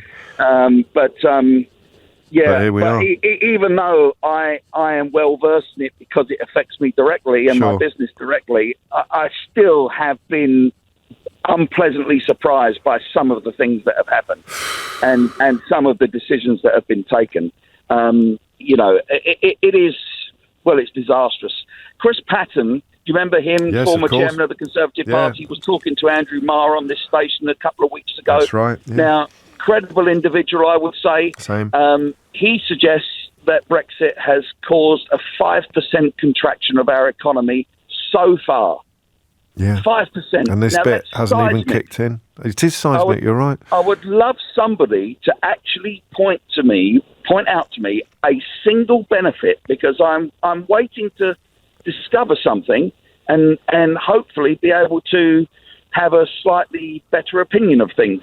But I'm still waiting for someone to do that. Well, and you know, someone can claim X, Y, or Z, or I could show you a Daily Express front page, but it's not going to undo the lived reality of what you're experiencing. That the absolute knowledge that you had a business operating successfully, and the UK government came along and did something that adds millions to your costs. Hundreds Absolutely. of thousands of pounds in the next round, and I can only sympathise. And you've reminded me of the importance of keeping these conversations alive. I'm not going to get 10 Daniels queuing up, I don't think, on an average day, directly affected by this. And then the rest of us, of course, will be affected when it hits our shopping baskets. But who is going to tell you that the reason why that meal, that chilled convenience meal, or that box of eggs, the reason why that has gone up in price, or that Danish bacon, the reason why that has gone up in price is literally because of Brexit in general and Boris Johnson's Brexit deal in particular? Do you think the Daily Mail is going to tell you that? Do you think the Sun is going to tell you that? Do you think the Daily Express is going to do the job for you? Do you think the Daily Telegraph is going to tell you that? Do you think that the broadcasters, whether on this station or elsewhere, who are allowed to express an opinion and express the opinion that you should vote for this, do you think they're going to tell you that the reason why the price of tea has gone up, or the price of eggs has gone up, or the price of cheese has gone up is a direct consequence of you taking their advice and voting how you voted, and then putting the power of negotiation in the hands of a delinquent like Boris Johnson, who appointed an inadequate like that? Do you think any of these people are going to tell you that? So maybe that's why I feel a bit fatigued sometimes, because we've had calls since 2016 telling us that this was going to happen. You think of Kieran the van driver, you think of Andreas the greengrocer, you think of all the sort of regulars who've been on the show, Daniel Lambert, the wine importer, telling us in terms since 2016 that this was going to happen. And there you've heard from an obviously quite a big player in the food import business telling us that DEFRA only got their finger out of their backside about a month ago with regard to costs that are going to kick in at the end of April. And even Jacob Rees-Mogg understood just enough to recognise that this would be an act of national self-harm, but not apparently quite enough to acknowledge that it's all the fault of people like him. It's 11:32. Thomas Watts is here now with your headlines. James O'Brien on LBC. 11:35 is the time. Slightly different hour this, looking at two stories, one about friendship, one about Brexit. And I don't know if I'm quite ready to do a sort of phone-in about a phone-in. Do you see what I mean? How do we, as one of the vanguards of Brexit reality, how do we keep these stories going when there is I think a concerted effort to suck the energy out of them? It might change when Labour get in, but I'm far from certain that it will. Keir Starmer, carrying that Ming vase across the ice rink, that analogy is becoming a tiny bit tired, but they would point to the polls as proof that it's working perfectly. But the thing you're carrying across the ice rink has got to be worth a lot when you get to the other side. And to fully address, to remove, for example, the £2 billion worth of costs that British businesses are now going to have to absorb every year simply to bring food that would have previously come into this country with £2 billion worth less in costs. That's going to involve rejoining the single market. Even complete alignment wouldn't necessarily achieve it, I don't think. It would have to be contractual. It would have to be a treaty. You can't just say we're abiding by the same rules that you abide by. You have to sign up to them, and that's a treaty-based obligation, I think. And I've not been wrong about Brexit yet. I think we've got a benefit, though. Some people tell me that the Labour Party wouldn't be able to introduce VAT on school fees, wouldn't be able to remove the VAT on school fees. No, to put VAT on school fees, to remove the dispensation that private schools enjoy. Unless we had left the European Union. I haven't actually checked that out. But in a way, the only Brexit benefit you're giving me is going to cost me money. I'm happy to pay it. I approve of the policy, but I don't know that it necessarily qualifies as an unalloyed benefit from everybody else's point of view. You're looking for something that everybody could agree was a good thing, because at the moment there's nothing. Lorry drivers, HGV drivers, occasionally the same person gets in touch with me regularly via the inbox to tell me that HGV drivers are now earning more, and that's great.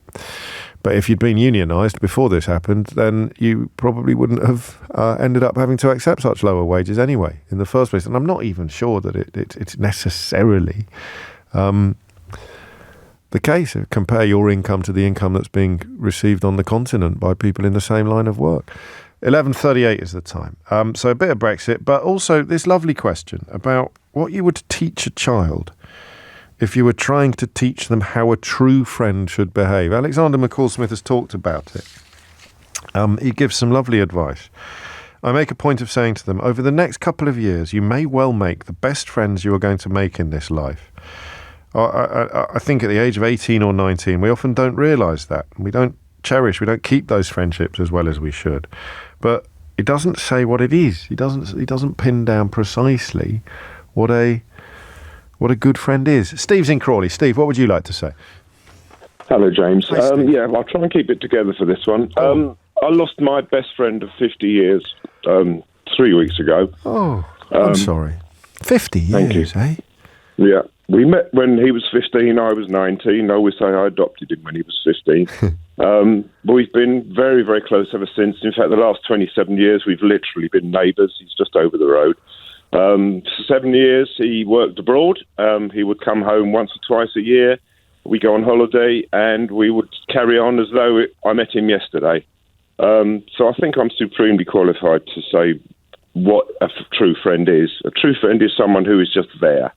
It's totally comfortable. If you're on a long car journey, you can sit for 5 hours without saying a thing, without any kind of.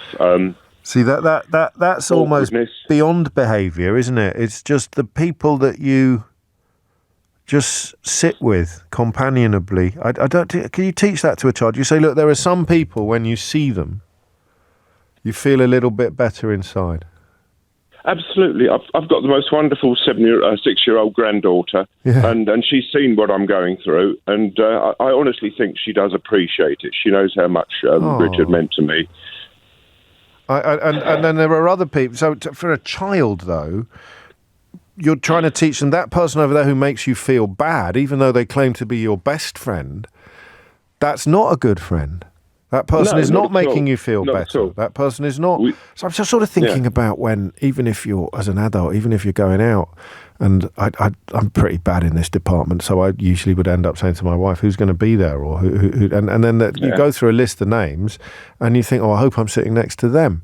Now that's better company, but that's a beginning of an explanation of what a good friend is. Yeah, my wife would always say to me, why haven't you got any other friends? I'd say, I just don't need them. I've never needed one. So you were like joined at the hip, were you really? Bit sort of. I say literally, we've been neighbours for the last 27 years.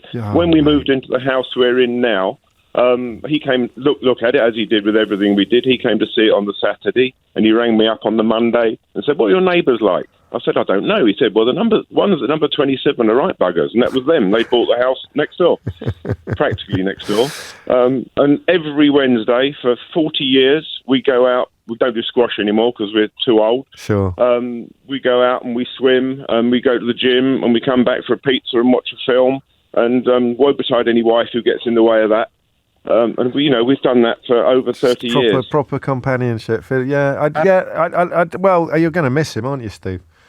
Oh my God, I can't believe it. No, was it a shock, or did you have time to prepare for it? No, it's 3 months. He was diagnosed with something nasty just before Christmas. We thought it was treatable up till about a month or even a month and a half ago, and then suddenly they found there was something else that was much worse. I do apologise to his wife if she hears this, but I think it's worth. I'm applauding my relationship with him. Good. I was going to say you'll be already in a place where you can remember the things that you had, as opposed to mourn the things that you've lost. There's going to be both in place, but there is something there about almost the inexpressible emotional reaction you get to the company. If you wanted to teach a child something and they thought that their friend was the person that's actually making them feel bad about themselves, that's not a good friend. If your friend doesn't make you feel bad, sometimes you need a critical friend. Sometimes you need someone to tell you when you're being a wazzock or when you're being a wally. But you can't really nail down the the quiddity of it, I don't think, in words. Except that, someone who makes you feel better about who you are. Quite a few of you are reminding me of it's someone who would help you hide the body. But is it, though? I don't know that it is. 11:43 is the time. That's not exactly a critical friend. Mark's in Petersfield. Mark, what would you like to say? Hi, James. I had to call because you asked the question about what would you say to your son. Yeah. And I had this conversation last night. I think this is exactly the right call for me to be making today. Yes. I've got two boys, one of which is 13, and he's really struggled with friendships since secondary school, sustained them through primary, and he's neurodiverse, so has ASD, to autism and ADHD, which it can make it really difficult to manage like emotions, emotional regulation, reading others. It's already difficult to build those friendships, and then add that in, and it makes it even harder. Yes. And so, what I've tried to do is explain or show what my friendships are like. So for me, like my friendships, my dearest friendships, and there's only a handful, are around my shared interests and passions, which for me is music. So I've got friends that I've played music with, casually and for fun for over 20 years, and they've sustained me and all of us as the friendship group, small as it is, through thick and thin, marriage, kids, big life moments, good and bad. And having these friends to play music with, this shared interest, gives us a reason to kind of get together, to sing, play, drink, and eat, and it keeps it moving. And so for me, it's like, you need to show your kids what these great friendships look like. And then, so I was thinking, when we had this conversation last night, who do you want to ask him? Who do you want to be friends with? Who stands out? Like, who is it that you want to have these relationships with? And then so he named a couple of kids from school. I was like, great. So the first question is like, what have you got in common? What are your shared interests? And then, because I thought, well, because I can help facilitate this. And one of my son's passions, as well as music, which I'm grateful for, is cars. He's totally car mad. And I was like, great, now I can help. Right, and because this other boy is as well. Yeah. So I'll take them to a car meet, or we'll do something where they can both be in a space that they're both going to enjoy and be themselves. And have something to talk about, because it's those shared interests, particularly of people that are neurodiverse. From my understanding and my experience, which will help build those friendships. And then, so the last thing I'll say is about what's a true friend. And for me, it's like it's someone you can be yourself with. Just be you. Did it work? Did you make so? Because it's a really tough position for a dad to be in, isn't it? It's horrible to watch it. Someone said to me once that you can, as a parent, you can only be as happy as your unhappiest child, and that's one of my favourite phrases. It's a cracking phrase. It's not 100% watertight, is it? But goodness me, it does the job. So do you think you made? Do you think you helped last night? I think so. Yeah, I do too. By the sounds of it. And so someone you can be yourself with. If for someone who's neurodiverse, that means being unmasked, right? Yes, because of course. People that are autistic people are masking all the time, and that's what causes the meltdowns, right? And people struggle. And so that's what a good friendship looks like. Someone you can be yourself with. So, yeah. Thanks, James. No, thank you, and good luck to your lad, and well done, for spotting it and trying to do something about it. We did a conversation, didn't we? Was it last? It was possibly this time last week about dads who couldn't show emotion, about parents who obviously loved you but were incapable of expressing it, and in a way that's the opposite experience. It's 11:46. James O'Brien on LBC. 10 to 12. If you're just tuning in for Mystery Hour, which is 10 minutes away, and I say to you, we're talking about Brexit and friendships, you'd probably think, I bet he's doing a phone-in on how Brexit has broken friendships. Maybe we could do that tomorrow, actually, come to think of it, but that's not what we're doing today. We're having two separate phone-ins, one about the I mean, well, how do you do it? Seriously, unless you're a fully paid up member of the Gamminati, how do you deal with this now? Do you just put your fingers in your ears and go la la la la la la la la? I've seen people actually do, people in my line of work actually do that, physically do that, not even as a figure of speech. When you sort of try to have a conversation about the things that they said were going to happen or weren't going to happen as a consequence of Brexit, and they'll just go la la la la la la la la la la la. Is that what you do? Because how does that affect people like Daniel? Whose business is essentially having, bricks. If his business was a bag, Boris Johnson's putting bricks in it that he now has to carry around the place in a way that he didn't have to do before. Oddly, also in Luton is Encina. Encina, what would you like to say? So, James, yes, everybody knows about the cost and the length of time that it takes for products to get into the UK. But you say everybody knows, they don't actually. But everybody that is involved in the food business. Yes, everybody and importing. Yes, exactly. I wish there was more awareness on the normal consumer, normal people, or how costly. Now, why do you think it isn't? I mean, because it in most circumstances, if people were seeing damage to their food supply chain and avoidable increases to their food, it would be very, very, very big news. And it isn't, is it? No, it isn't. And I've seen the average Brexiteer, they think, oh, why don't we grow our own? I mean, the last time I checked, I didn't see any oranges in Manchester. No. I don't think we will ever will. There is certain things that the climate we adjust to that. Also, we told all the agricultural workers to clear off as well, so that might be a bit of a hijack, even if we were starting. So how's it going to hit you? How's it going to directly hit you? Well, it's hitting me, obviously, in cost, delays and everything else, but there's one problem that I would like to highlight as well. There are suppliers in Europe that they actually refuse to export to the UK because of the bureaucracy, the length and the headaches, everything just can't changing. Be bothered. So the smaller you are... they can't be bothered. It's a very small market. Yeah. They can sell freely to 400 million people without any problems. And also the other problem I would like to highlight, on the run-up to the Brexit agreement, all we could hear is fishermen and farmers. It's another sector that has been very badly damaged by the agreement.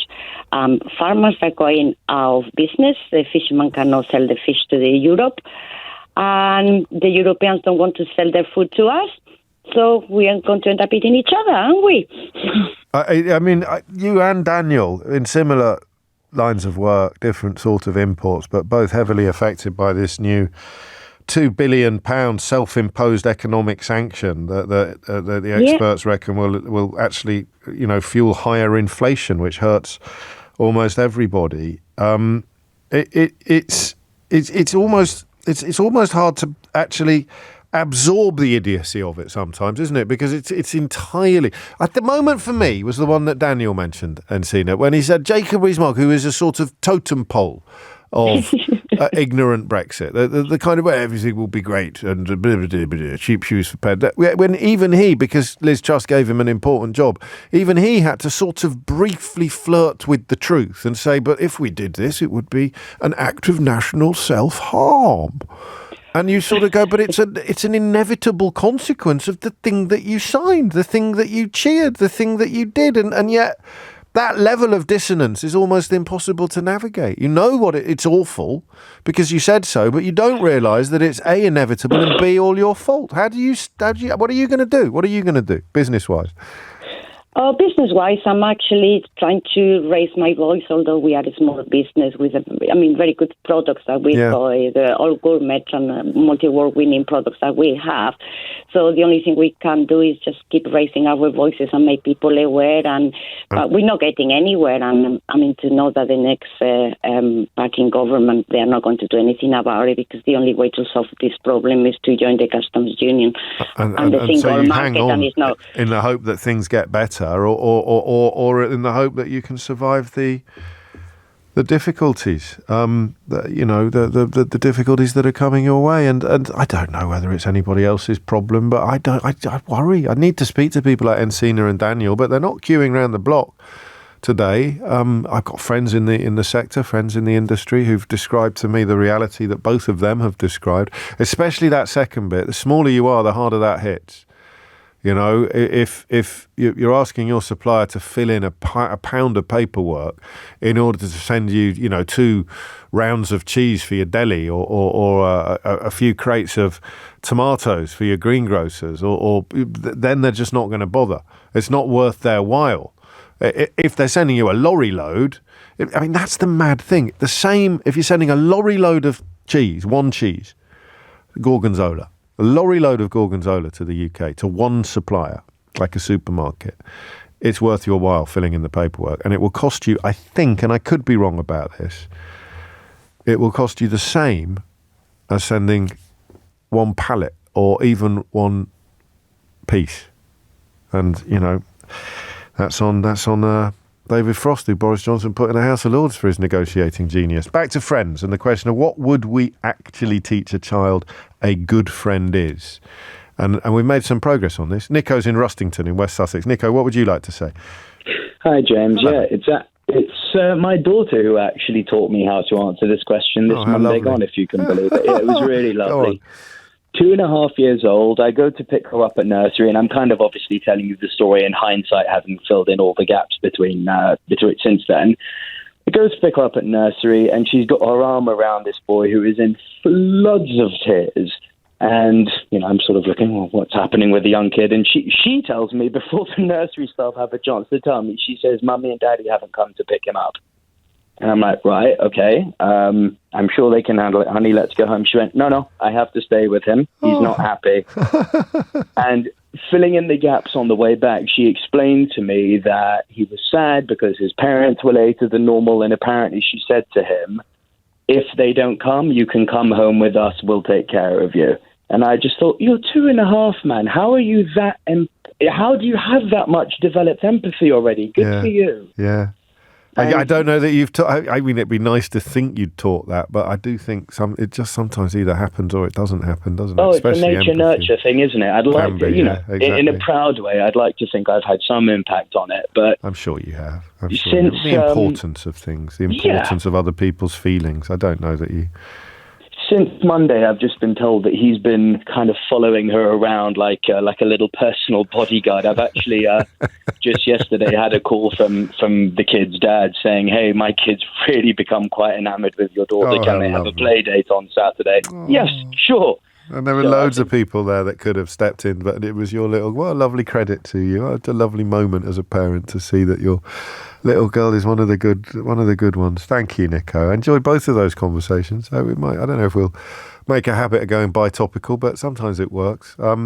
Possibly should have gone bi-topical on the buses. I don't know whether that would have benefited from a slight leavening of conversation. I'm going to finish with this because this is right in the middle of it, actually. Please don't read my name out. I'm so bad at that, but I won't. I've recently had to explain friendship to my eldest child. To my lasting shame, the best friend at my wedding was not my best friend. When I think back on our friendship, and it's in quotes, this person never actually made me feel good or positive about myself. Instead, they would always use banter and insult me. Banter is also in quotes, and insult me amongst our peer group. Ironically, my best friend, someone I'd actually known for longer, turned out to be a really true friend during COVID and lockdown by being honest and doing their best to make me feel good. That's the example of friendship that I want my children to cherish. And I read in between the lines, you wanted the approval of the other guy. And that is the best lesson you can teach a child about friendship. True friends make you feel better about who you are and what you are, not worse. James O'Brien on LBC. 3 minutes after 12 is the time. I didn't mention Mystery Hour, not in the last sort of 10 minutes, and yet here you are. I never know quite how to feel about that. It never happens on any other hour. Well, it wouldn't, would it? Because you don't know what I'm going to be talking about. But I almost sometimes get the sense that some people are just counting the minutes until Mystery Hour starts and not really paying attention to the long ago award-winning radio content that kicks off. We took a call at 11 o'clock this morning from someone who thought Mystery Hour had already started, and I don't know how engaged they would have been in the rest of the sparkling content that we create together. I probably need to give you a quick explainer of what happens next. People ring in with questions. It could, of course, be you. I'll remind you of the number in a moment. And then other people ring in with answers. And that's about as far as it goes, which makes it a mystery in many ways as to how it has spawned everything from a board game to an army of fans. But it has. There is a board game. You can even win one by being my favourite contributor of the day. The full terms and conditions to find out about that official, grown-up, proper competition can be found at lbc.co.uk. If you want to find out about the board game, if you're not lucky enough to win one and you want to buy one, you can go to mysteryhour.co.uk. And the basic premise of the entire project is that we solve mysteries. Some silly, some serious, some scientific, some pretty simplistic. But it is just fun, isn't it?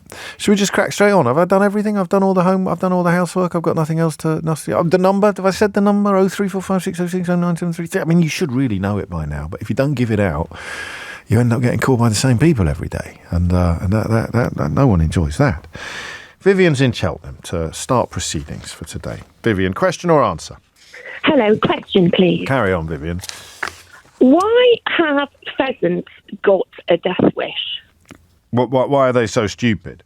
Yeah, I don't get it. Well, I don't want to say stupid because maybe there's something in their system that maybe they've got poor eyesight or... You're meaning on the roads, I think. Yes, sorry, it's quite a kind of country question, but every time I drive to work,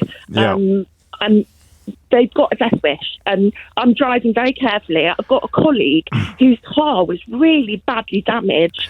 Every other animal we can think of that finds itself in the road with off-coming traffic knows to get out of the way, from a pigeon to a cat. I mean, it doesn't always work, but a pheasant apparently has absolutely no idea whatsoever. They've got no idea, and even if you stop and give them space, they dozy on around the road. I don't get it. I don't understand. Well, what I want you to do, for the benefit of my urban listeners, is I want you to describe a pheasant to me, and I think there might be a clue in your answer to what the answer is to your question. So go on, describe a pheasant. I'm worried I'm going to fall down a trap here. No, there's no trap. It's flipping Mystery Hour. It's not. There's no gotchas and zingers in Mystery Hour. It's no viral clips here. Go on. Well, what's the most notable thing about the physiognomy of a pheasant? It's wings. No. Massive body. Massive. You out there. Massive. I'll say the first bit. You say the second bit. Massive body. Small head. Yes. And what's in the head? What's in the head? But still, eyes, but... No, not eyes. What's in the head? Brain. Brain. You're going down the bird brain path. It's a tiny brain. Tiny why brain. Aren't there... So is that... What's wrong with pheasants? I think so. They've got an even smaller brain than the average bird. Okay. I don't know. Yeah. If there's something... I'm wondering if there's something... If they've got poor eyesight, or if there's something, maybe they're not afraid of vehicles, or I don't know. Well, it's going to be hard to pin down precisely why they don't get out of the way without asking one. But I mean, someone will probably know the answer to this. I've got some good news for you, though. What's that? Chris has been in touch and says that he's been listening for 15 years. This is his favourite question ever. Oh, thank you. I must admit, the lady that answered the phone laughed out loud at me. Good Lord, that's a first. Okay, it's on the list. Why are pheasants so silly, stupid, or why don't they get out of the way of cars? Even worse than other cars. Do you know what is as bad as a pheasant, Vivian? What? A peacock.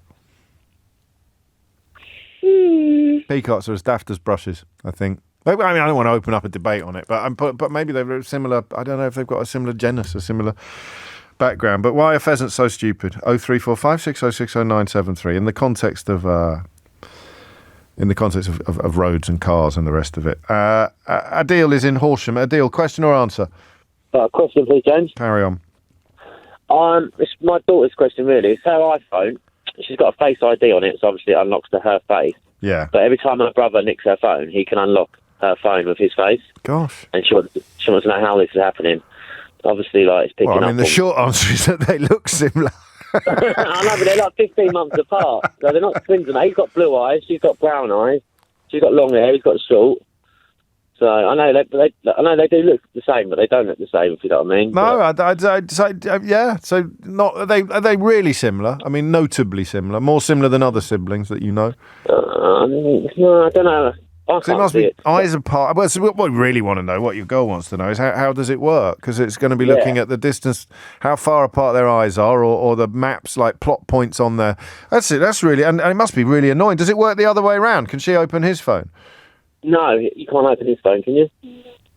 No, but that is his Apple, his iPad. Oh, no, he uses his thumbprint on his, but no, I might try that. Why did she get her to have a thumbprint on hers then? She's got a thumbprint on yours as well, haven't you? Oh, okay, I have to change it then. That might help. I'll tell you what, Adil. You can tell we're live today, can't you? There's no question of this having been edited for brevity earlier. So that's really unfair on her. All right, we'll try and find out. I wanted to know if it happened to anybody else, sort of. Obviously, I know that it happens to somebody. I know that it happens to somebody else because somebody told me this within the relatively recent past. It might have been. It might even have been a father and son actually that were telling me. Oh, really? So what we need to know is why. What we can't do, I mean, we can't stop it from happening. All she can do is, turn off her Face ID if you can do that and turn on the thumbprint or whatever it is. But there you go. So why would that happen? Some people suggesting he might have nicked her phone and added his own face to it, but I don't think that. No, I don't think that's the case because I've heard of this happening elsewhere. Thank you, Adil. 10 minutes after 12 is the time. Des is in Hampton. Des, question or answer? It's a question, James. Carry on, Des. Yeah, I was watching this documentary a little while back about the smallest thing in the world, but unfortunately I fell asleep for the end, and it struck me that I thought, well, I'd love to know. I had a couple of beers. I was after football, so I was a bit smashed. But it was an interesting programme. All right. But I was wondering, the one thing I'd like to know about the smallest thing in the world, right? Well, I was curious about its colour. Well, what was it? What was the smallest thing in the world? I don't know. I didn't see it in the programme. That's the whole point. So I thought you could help me. The programme was, what's the smallest thing in the world? So I fell asleep. So you watched a programme called What's the Smallest Thing in the World? Yeah, and you fell asleep before the end? Yeah. And you want me to fill in the gaps? Well, I think there's various things I'd like to know about the smallest thing in the world. Like well, you know enough to stay awake, though. But James, you're a clever man. You'll know. I don't know what the smallest thing in the world is. I can't do this on mystery. People are going to ring me up and ask me what happened on EastEnders last night if we go down this road. Don't ring me up and ask me what happened on EastEnders. Last night. I'm not asking what it was. I'm saying what was its texture. So what's the texture? What's the texture? You can't tell what the texture is without knowing what it was. That's true. Yeah, that's true. I didn't think of that. So your question is actually, what is the texture of the smallest thing in the world, brackets, yes. I don't know what the smallest thing in the world is, close brackets? Yes. Right. I'll put it on the board. Thank you, James. Thank you, Des. Oh. Could you not have, checked the TV schedules or something? Or... It was a long time ago, James. It keeps bugging me, Yeah, but what channel was it on? I can't remember. It was probably a sports channel. But when I woke up... Why would it be on a sports channel? What? It was after the football. Oh, it was after the football. So what about +1? How long were you asleep for? But when I woke up, it was a shopping channel, which seemed strange. So let's sort of change channel as well. So you didn't imagine the whole thing, did you? No. What, a TV program? I mean, it's going to be a pretty short TV program. Hello, and welcome to What's the Smallest Thing in the World. No, it was fascinating because it was working. And what was interesting was how, they got to some really small things, how, they had shapes. I think, what does it matter about the shape? At that size, what does it matter? Different shapes, and colours and sizes and textures was a fascinating thing. I thought, that's really interesting. I fell asleep, unfortunately. Well, yeah, there it is. You're on the right, yeah. Well, what is the texture of the smallest thing in the world? That bloke in Brighton, that smart bloke in Roger. Brighton, know the answer. What's his name? Well, he's buses, mate. He does buses. Oh, hey? Professor Howe. Yeah, we haven't heard from him for ages. Yeah, might know, but I mean, what's the smallest thing in the world? Does it? No. What's the texture? I know, but you need to know what the smallest thing in the world is before you can ask someone what the texture is. That's what I said, James. Yeah, correct. 13 is the time. How would it have a texture? Because you wouldn't be able to feel it. Well, anyway, Des, thanks. Chris is in Dartford. Chris, question or answer? Good afternoon, James. Just a question, please. Carry on. When I was younger, and even slightly older than younger, I was told that... sounds a bit odd, I understand what you mean. Carry on. Are you allowed to... You're not allowed to drink from the hot tap. You've got cold and hot taps in your bathroom, kitchen, wherever, but you're not allowed to drink hot water from the hot tap. Yeah. And I just wanted to know why that was, because my granddad was a plumber when he was alive. Yeah. And he said there's no reason that you couldn't. No, he was right now. Yeah. But back in the day, the hot water would come from the tank in the attic. Yeah. Into the immersion, and then into your bath. Yeah. And that meant that there could be something manky floating around in the tank in the attic, like a dead squirrel or something. You know what? You just destroyed. I truly thought it was like going to be that's great. It's a good question. It's a good question. You've got a good answer. What are you moaning about? That was a good answer. Look, I feel privileged and honoured. Thank you very much. So you what can I say? well should ask me what my qualifications are.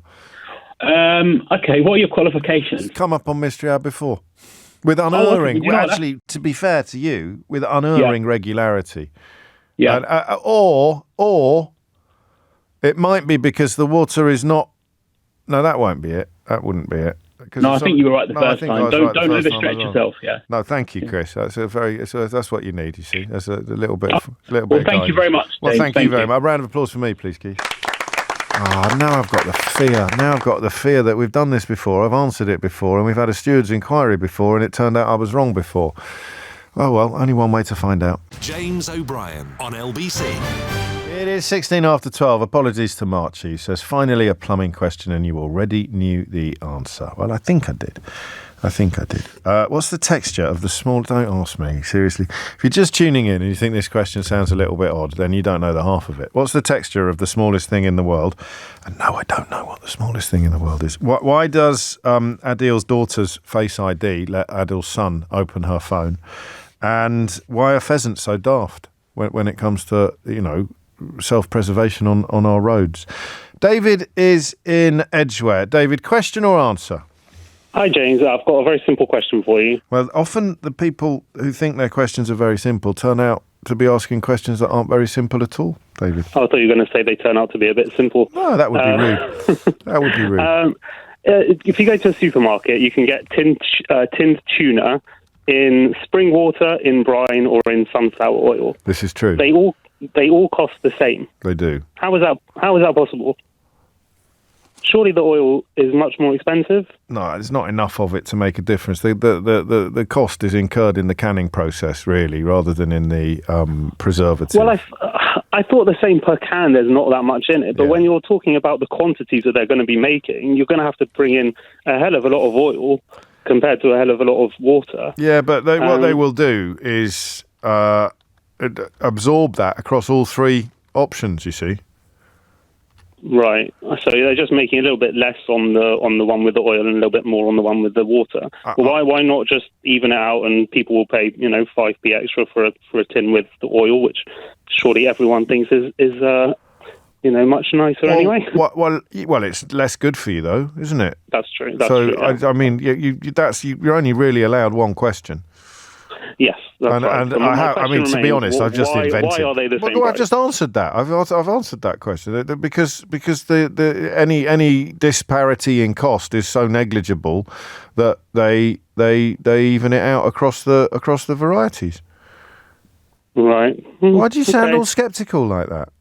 Well, no, you're probably right. Tesco tuna steak in sunflower oil, £1.20. Tesco tuna steak in brine, £1.20. So if one of them costs more than the other, say one cost $1.19.5 and one cost $1.20.5. It just makes life a lot easier to sell. Also, this goes back to the last hour, David. So it's a heck of a lot easier if all your unit costs are the same to process big shipments, isn't it? You'd need three different sets of paperwork you'd need three. I don't think I'm going to give my round of applause on this one.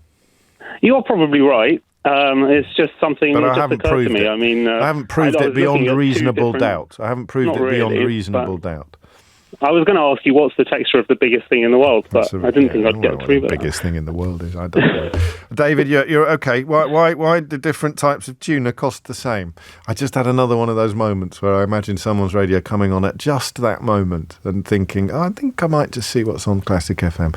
Why do different types of tuna cost the same? Different types of preservative. 90 minutes after 12 is the time. Thank you, David. Simon's in Wimborne. Simon, question or answer? Answer on the pheasants. Oh, yes. Carry on.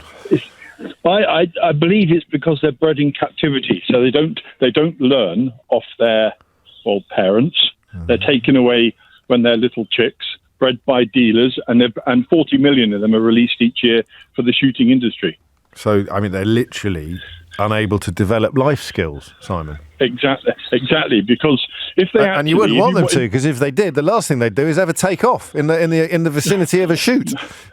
No, but actually, they will only take off if they have to. They're predominantly lazy. They're fat. They are. Little brain. Yes. And I just thought of Brexit again then, Simon, for some reason. I don't know why. That was very ungenerous of me. I knew you were going to say that. I'm so predictable. It's pathetic, really. And if they manage to live out that game season into the next season, they actually they learn to get more wily. Oh. Of course they do. Yeah. It's because they've been around for long enough. Well, what a perfect answer. Qualifications? I've been beating on shoots, I hate to say. Why do you hate to say? Oh, because some people don't approve of blood sports and shooting and that kind of thing. No, it's a good walk, and you make a stupid pheasant noise. And do you get a brace of birds, do you, as well, for your trouble, or do you get a cash bonus these days? No, they used to give you 10 quid. It's a day out in the countryside and a brace. 10 quid in your pocket and a brace of pheasants. Which the wife's not happy about if you bring home. She'll look at it. They pong the place up as well, don't they, if you look after them? Yeah, it's disgusting. They really can be. I like this. Talk me through the practice of beating. What do? Do you just march through the brush making noises? So the guns will be lined up in front, and say you'll be in a wood and you'll be in a line, and you'll walk through the wood and you make a stupid pheasant noise. I'm not going to do it. Why not? And I might insist. If you want a round of applause, you're going to have to make the noise. Hang on. Okay. Hello? So you make that stupid, it was a bit like hello. So you make that stupid noise, and you control. You obviously don't want to flush them all out at the same time. No. That's not what the guns are paid for. So you want to control how many birds are driven towards the guns. And you can literally walk past one of these pheasants, and they will be cowering. Well, I know in the ground. You can walk past one. The last thing they want to do is take off. The last thing, because they are fat and lazy. I like it, and so I'm a bit thick as well, but that's probably a little unfair because the ability to learn is something that you've witnessed, and the pheasant that has managed to evade your efforts in one season and lives to fight another day is less likely, in the interim, to get hit by a car on the road because they've managed to associate danger with cars. That's a beautiful answer. And you're out in the midst of the countryside now, I can tell by the background noise. I am actually in beautiful Shaftesbury in North Dorset, in a beautiful garden, working. That's delightful. Have a round of applause on me, Simon. Thank you. Hang on, just give me marks out of 10, as if this were the generation game for my pheasant impression. Ready? Go on. 10. 23 after 12. I knew it was going to be a good week. James is in Scarborough. James, question or answer? Good afternoon. It's a question, James. Carry on, James. So I've got a cat and a dog, and my relationship with my dog is she's quite obedient. She seems quite loving and caring, and she follows me around. Whereas my cat does what she wants. She likes attention. She likes to be with me, but when she doesn't, she lets me know. She attacks me. And what I want to know is if my cat grew bigger than me, would she see me as prey, or does she actually love me? If you died, or just generally? No, just if she just became bigger than me, would she be like, I've if had she enough, became bigger than you? Yeah, if she suddenly grew bigger than me. Oh, gosh, I'd never thought of that. Oh, good Lord. So, yeah. I mean, I don't know how anyone's going to answer that bit of the question, really. It's a domesticated cat. It would depend how hungry it was. Yeah. But would she? Would the cat? I don't think my dog would. Would the cat turn on you if it was physically cat? Well, I mean, why would it have to wait until it was big? It could wait till you were asleep. But would she see me as prey rather than just a fit of anger? Prey or provider? Yeah. Prey or provider. So we'll leave the dog out of it. All right. Yeah. Focusing on the cat. Quite cat-like. Cats are selfish creatures, as we know, although they can be very, very affectionate. And she's both. So if your cat was enormous, would it just eat you for fun? Yeah. Chris has been in touch.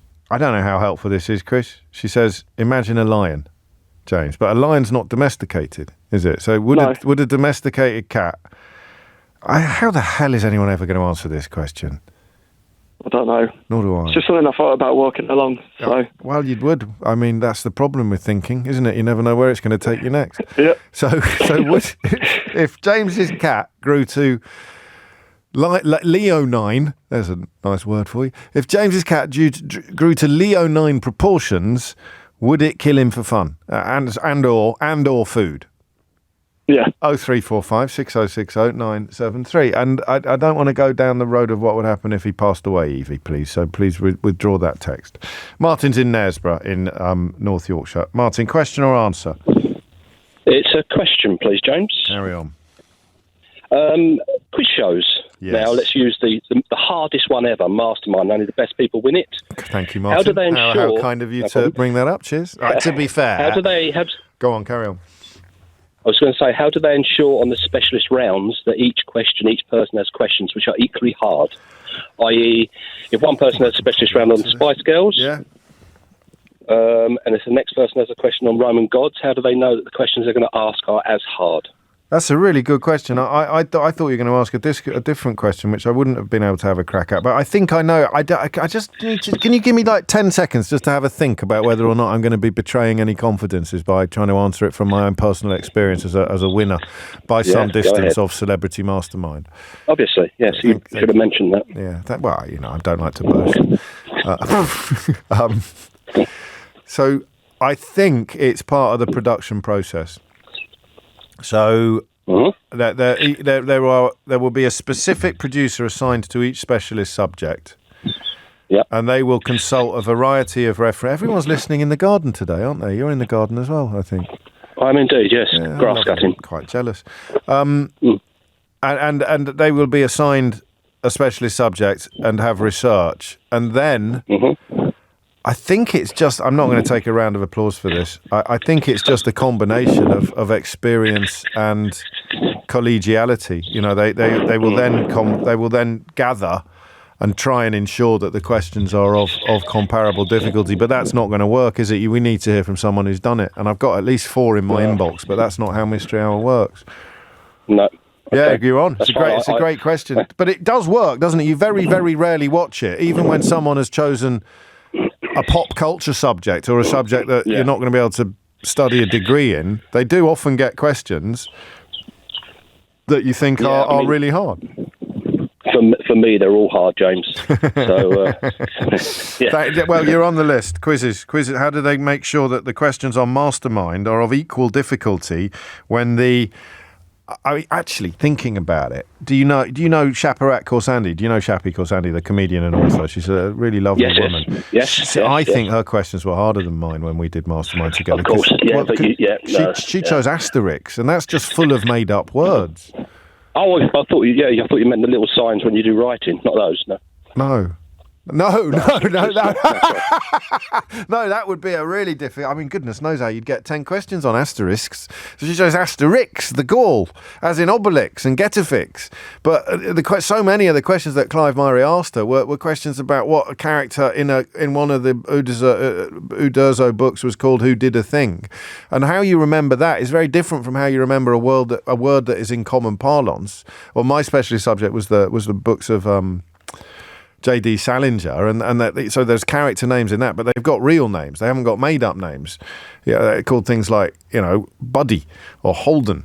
Actually, they're quite made-up names. But you see my point. I thought that Shappy ended up with by far the hardest bunch of questions, but there was nothing that the questioners could have done about that. Thank you, Martin. It's coming up to 12:30. Questions that still need answers. How do the Mastermind quiz question setters ensure that the questions are of equal difficulty across such an amazing range and diversity of specialist subjects? If James's cat grew to leonine proportions, would it kill him for fun and or food? Why are tins of tuna, why do they all cost the same, despite the obvious difference in production costs, depending on whether the tuna is preserved in spring water brine or sunflower oil? What is the texture of the smallest thing in the world? Brackets, we don't know what the smallest thing in the world is, close brackets. How is Adil's son managing to open Adil's daughter's phone using Face ID? And we've done the pheasants question. Is that the lot? I think it is. It's 12:30. Amelia Cox has your headlines. James O'Brien on LBC. 12:33 is the time. You're listening to James O'Brien on LBC. We'll just crack straight on, shall we? Paul is in Leeds. Question or answer, Paul? Answer, please, James. Carry on, Paul. So the iPhone face match question. Yeah. So when these kinds of pieces of software work, they're often calibrated to a certain level of kind of assurance that it needs to have of the person's face. And but effectively, for iPhone or Apple to give users a positive experience, they need to keep what's called the false match rate to an acceptable level, because if they set it too exact and it absolutely needs to be a 100% match for the person, then when they do their hair differently, they wear makeup, they wear glasses, they potentially have plastic surgery or some disfigurement, they wouldn't be able to unlock the phone. And that would create, obviously, a horrible user experience. No one would actually make use of the Face ID function. So they have to build in a certain level of tolerance that it will accept. Yes. And so someone who is sufficiently obviously, looking, when I'm wearing glasses, it still opens, or if I've got a hat on. I mean, silly things like that are part of what you're describing.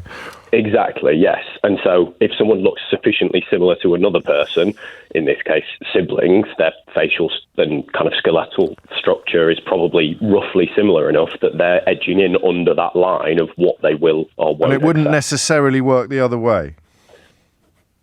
Not necessarily, no. So it wouldn't necessarily mean that she can open his phone. And it wouldn't necessarily mean that he's always going to be able to open her phone as their physiognomies diverge a bit? Exactly, yeah. I like that. And I mean, is it possible that he has just got hold of her phone and programmed it to recognise his face as well? Can you do that to a phone, to recognise more than one? I mean, when it comes to... You know what Big Brothers are like. And when it comes to cybersecurity and things of that nature, it's often the kind of unexpected angle that people would go down. So, yeah, I wouldn't rule it out. You're on. Okay, so I'll give you qualifications. I work for a background company that uses software like this. So there it is. So my father and son story is definitely true, because neither of them would have bothered to borrow the other person's phone, and that would make sense as well under your answer. Yes. Cool. Round of applause for Paul in Leeds. So we don't know for sure Adil and Adil's daughter, but it would be quite easy to check, wouldn't it, on the settings, whether or not the phone had been tampered with to allow two people's faces to be recognised as opposed to just one's. And if it's definitely just one's, then it's happening exactly as Paul described. A satisfying answer that is. 12:35 is the time. Moolid is in Southwark. Moolid, what would you like to say? Hi, James. Is a question, please? Carry on. Yeah, when you're in the lift, going to the 10th floor, and your child presses other numbers like 5, 6, 7, or you accidentally press 1 or 2. Yes. You cannot cancel it. I don't know why. With all this technology and AI, there's no way. You have to stop at every floor until you get to the 10th floor. It's been bugging me for many years, and every time I go to my house, I'm going to the 6th floor, I'm in a rush. It happens to me. And when my child is there or anyone, children always in the lift busy, they press and there's nothing you can do. So why? Why didn't I have a cancel button where you can just press and then it cancels the one that you are not going on? You can just press back. I mean, it'd be a lift engineer would be able to tell us, but I think it would cause more problems than it would solve. Like what? Well, you'd accidentally cancel it sometimes when you pressed it, wouldn't you? Or you'd sort of...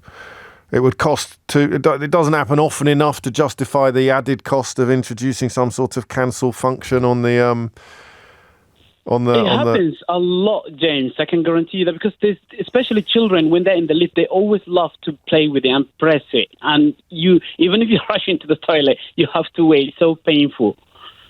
Well, I know, but you've got to have a word with your child. It's hard to tell. I know it is, but I mean that is the main problem. The main reason is that it doesn't exist as a technological option is because it's not that widely needed. Moolid. Anyone who has a child, I'm sure, will testify to this. Well, I've got children. I mean, it might have happened once or twice, but you just say, please don't do that, darling. Otherwise, you'll but you'll it's be already sleeping done, in the cellar and you're again going tonight. to the 10th floor. Yeah. And you have to wait every stop along the way. So apparently I'm you sure. can do it in Japan. So then the question becomes, well, I imagine it's cost, but I'll find out. A lift engineer will know. Why can't you cancel the button you've pressed on a lift? Yeah? Yeah, can I say that? What? Something that everyone says, long-time listener, first-time caller, and I work in Kenya, in Nairobi. The traffic is bad, and I listen Mr. Hour all the time. I look forward to the traffic jam. Oh, wow. Wow, they should put that on an advertising slogan. Radio's so good, you look forward to traffic jams. Thank you, Molid. Wow. Gosh, I'll take that. And if this is your best question or whatever I said, if I'm in the lead for the winner, know that it's Eid I'm celebrating, so it's going to be my Eid gift. Well, that's not bad, guy. You've really pulled on the heartstrings. You've buttered me up, and then you've pulled on the heartstrings, and you are definitely calling from Southwark, not from Kenya. No, from Southwark, London. Okay, well, there you go. There's a strong contender. Eid Mubarak, Molid. It is 12:38, and Wayne is in Basildon. Wayne, question or answer? Hello, mate. Don't be nervous. It's just me. Carry on. I've got a question and also a correction. No, you can't do that. You can only do the question. Okay, well, my question is, it's very topical because the Grand National is this weekend. And I was wondering, why is it that horse racing is the only sport that's measured in furlongs? Every other sport is yards, metres and every other derivative, but never furlongs. Like, you never hear, Saka scored a screamer from 4 furlongs, half a furlong out. How long is a furlong? Exactly. Do you know? I don't know. I have no idea. I'm guessing it's a derivative of a mile, but... Not necessarily, but probably. So, yeah, I like that. Why would you do it? The furlong, or at least it wouldn't have got moved along by now. Yeah, exactly. Why do we use furlongs? Why do we use furlongs in horse racing? Yeah, other than any other sport, which is metres, yards, everything like that. But yeah, furlongs only seems to be specific to horse racing. I like it. 12:40 is the time. Why furlongs in horse racing? Why no cancel option in a lift? How do the quizmasters on Mastermind ensure that every specialist subject has a set of equally difficult questions? Would James's cat eat him if it grew to the size of a lion? David's question about tuna. Des's question about the smallest thing in the world. And I think we've satisfied Adil and his daughter with their question about Face ID. Glenn's in Penge. Glenn, question or answer? It's a question. Carry on, Glenn. I was just wondering if total eclipses happen on other planets in our solar system. Obviously, we had one recently. And it's a bit of a coincidence with the moon being 400 times smaller than the sun, and the sun is 400 times further away than the moon that we get total eclipse. And I was just wondering if that happens elsewhere in the solar system. Well, wouldn't it happen everything that is orbiting the sun? It would happen to everything that's orbiting the sun. At some point. For a total eclipse, it would need to be... The sizes would have to work, but the sun's not very big. So do other planets have a total solar eclipse? Yeah. I mean, they must be able to do that with maths. You wouldn't actually have to visit Pluto, would you? I definitely don't think anyone's visiting Pluto. No, but yeah, I'm sure someone with maths... You wouldn't need a camera on. You could do it with maths. It's the sort of thing that Galileo and Copernicus would probably have calculated back in the day. I'm not 100% sure, but I think that's how it works. You're on. I like that question. It's you know what? Do you know, Glenn, why? Here's a mystery for you that you weren't expecting. Why is this episode of Mystery Hour going to be a little bit special? A little bit special. Maybe not unique. Is it because a caller from Penge? No, fond though I am of Penge, and Penge is one of those places that is both a place and a figure of speech, isn't it? But no, it's not that. It's not that. I haven't checked this with Keith for sure, but I think the advertising break, some of the commercial breaks in the last hour were about 3.5 minutes long, which is great news if I need the loo. But some of them in this hour have been, you blink and you miss it. They've been tiny, which means that if you're listening to this on podcast, and don't forget that Mystery Hour is available as both a self-contained podcast and part of the Whole Show podcast, which are both available every Thursday. The Whole Show is available every day. If you're listening to this on the podcast, you're probably getting the longest Mystery Hour ever today. It won't be an hour, despite the title. Exciting. It is exciting, isn't it? That's exactly the word I was hoping that you'd use. Thank you very much. Thank you very much for all you do for everyone. That's very kind. 12. What a lovely thing to say. It's coming out to 12:43. Daniel is in Sidcup. Daniel, question or answer? Hi, James. I've got a question. Yes. So the other day I was working outside, walking along, minding my own business. Right. And without seeing it, I walked into a swarm of mini flies. I guess you might call them gnats. Yeah. And as a result, one ended up in my eye. I was fortunate enough to be near a bottle of eye wash, you know, the type with the lid on that you tip the solution into. You put the cap over your eye and wash it. Yeah. And then you can hopefully see the receptacle in the eye bath, hopefully. Which I obviously did profusely, but there was no fly to be seen. So I did that several times, and obviously tried pulling my eye apart and looking for this fly, but I couldn't find it. And so I wondered, where would it have gone? Does it sort of enter your body as such, or is it sort of pushed out naturally in some way? Does it enter your like nose system and come out as a sneeze, or does it just decompose within? I don't really know. So you lost the fly. You lost the fly. Yeah, it never reappeared. It certainly went into my eye because I could sort of see it as I was looking, and it never came out. So what are your theories? What are your theories at the moment? Well, I don't really know where it is. I don't even know if it could still be in there. But it's not causing you any irritation. It could have gone down the back or something. No, nothing like that. No, but obviously this has happened before, and I guess it happens to people in general. If it was tiny, it could have moved to the side of your eye, and then a little bit later you've wiped your eye and you've got rid of it without knowing. That's what's happened. You've swilled it around. So think if it was in the bath, right? Now imagine it was a bit bigger and it was in the bath, right? Mm-hmm. And now give the bath a bit of a shuzz. Give it a bit of a wiggle, yeah? Wiggle around in. Pretend you're in the bath. Actually, get in the bath now, please, Daniel. Are you in the bath now? I'm in. Right. I'm in it. And now you you sort of wash around a bit, and the thing that was floating has now stuck to the side of the bath, right? It's quite a common occurrence for me. That's your eye. Your eye is the bath. And the water is the eye wash. You've washed around the eye wash, and it's moved the fly to the side of your eye, which means it no longer irritates you anymore. And the next time you wiped your eye, you got rid of the thing. I'm not sure, because I was quite profuse in my washing of the eye, and I even tipped it into a white container. Yeah, but the thing's still in your eye. It's in the side of your eye. It's just not irritating you anymore because it's not on your eyeball. What if it was to go further into the eye? That's a possibility. That is a possibility, but that opens up the option of you having loads and loads of flies nestling somewhere in the back of your eye. But they must be sort of pushed out at some stage. And then you would wipe your eye. Then, so the question is, where does the fly go? I think I've answered you that question. I think it goes. It's been wiped off on your finger and disappeared without you noticing. And what's your qualifications, please? I was asked in quite an aggressive fashion, that, actually. I was just thinking, really, Daniel, to be honest. So that doesn't really... I don't know. I was pretty sure it didn't come out of my eye again as it entered throughout that afternoon. No, it did. It probably... Well, it did. What are the odds that you didn't rub your eye throughout that afternoon, after you'd washed your eye? Well, I had gloves on, so I was outside. Yeah, so you would have wiped your eye. You would have wiped your eye. Of course you would, especially if you were outside, because you might have teared up a bit, might have been a bit cold, might have all that sort of thing. Possibly.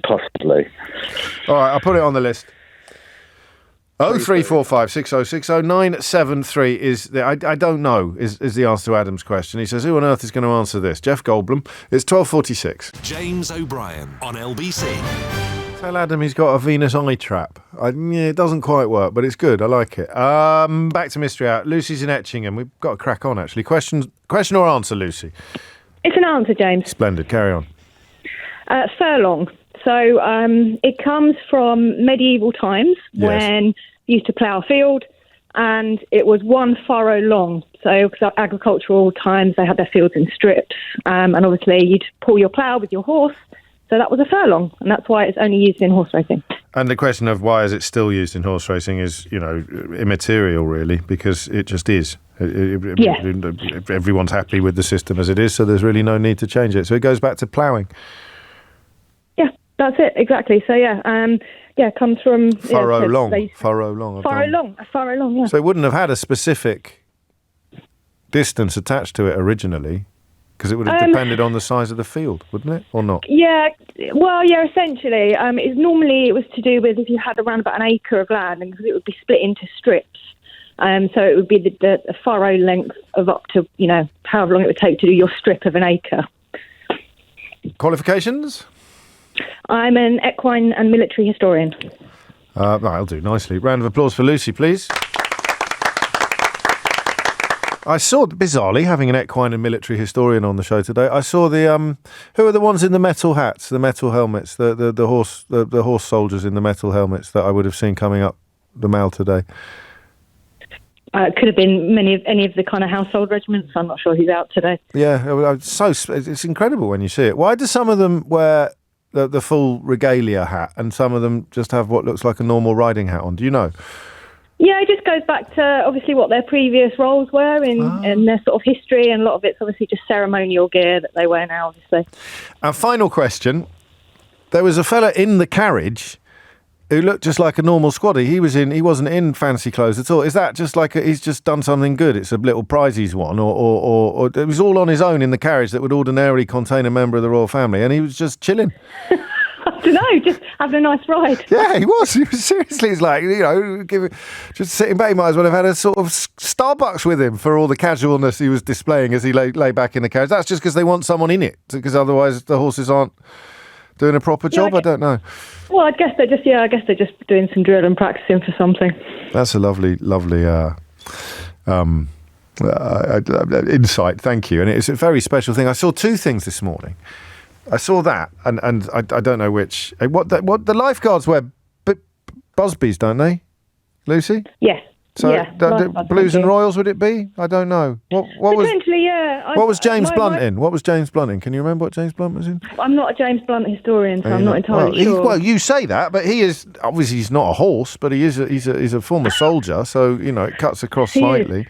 My research is more involved in sort of like how the horses responded to warfare and things like that, rather than the regiment. No, he was in tanks, anyway. He was in tanks anyway, wasn't he? He wasn't on horses. I'm being a bit silly. Not a James Blunt historian. I wonder if we could find a James Blunt historian. There's a full disclosure episode of featuring James Blunt, which was particularly enjoyable. Did we give Lucy a round of applause? We did. And then, just as I'd finished seeing all the soldiers, like old school, old-fashioned soldiers in the big metal helmets, I came onto the Mall. So where would that have been? The one going Piccadilly? Not Piccadilly. Anyway. And then, no, it wasn't Horse Guards Parade. But then near Knightsbridge, in the Hyde Park on that road near the barracks, going from Knightsbridge down to Cage down there. And then I turned onto the Mall, and there was obviously a very senior member of the royal family, because the police escort was going by with its blues and twos flashing. And I don't know why the two things worked in juxtaposition of just an very peculiarly English or British, if you prefer, little experience that morning. 12:54 is the time. Lawrence is in Nottingham. Lawrence, question or answer? It's an answer for you, James. Carry on.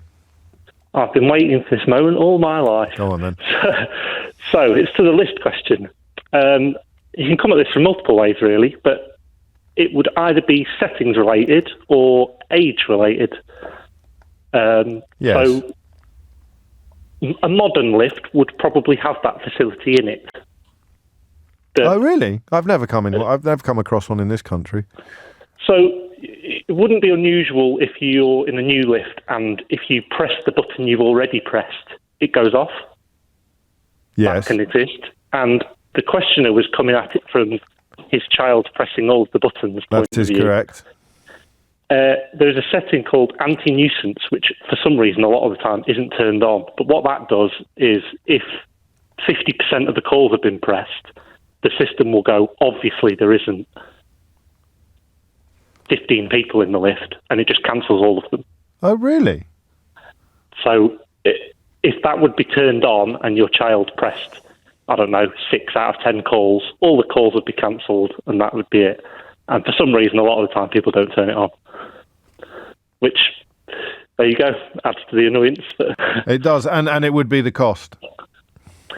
Yeah, well, So in a new lift, someone's just got to spend the time writing the software to get it to do it, and it's not a priority really. But most modern lifts, I would think, probably have it on. Well, you're on. Round of qualifications? I am a lift engineer, and I actually design lift control systems as well. Round of applause for Lawrence, please. So, and they have it in Thank you very Japan. much. They have it in Japan, and you think in some modern lift systems here. Most of the high quality lifts are made by Mitsubishi these days. So there you go. Is that right? Well, you live and It learn. is. Well played, Lawrence. Marcus is in Westminster. Marcus, question or answer? Answer, James. About the total eclipses. Yeah, I mean, as the questioner says, it is a pretty weird coincidence that the sun is 400 times bigger than the moon, but is 400 times further away, so it appears to be the same size.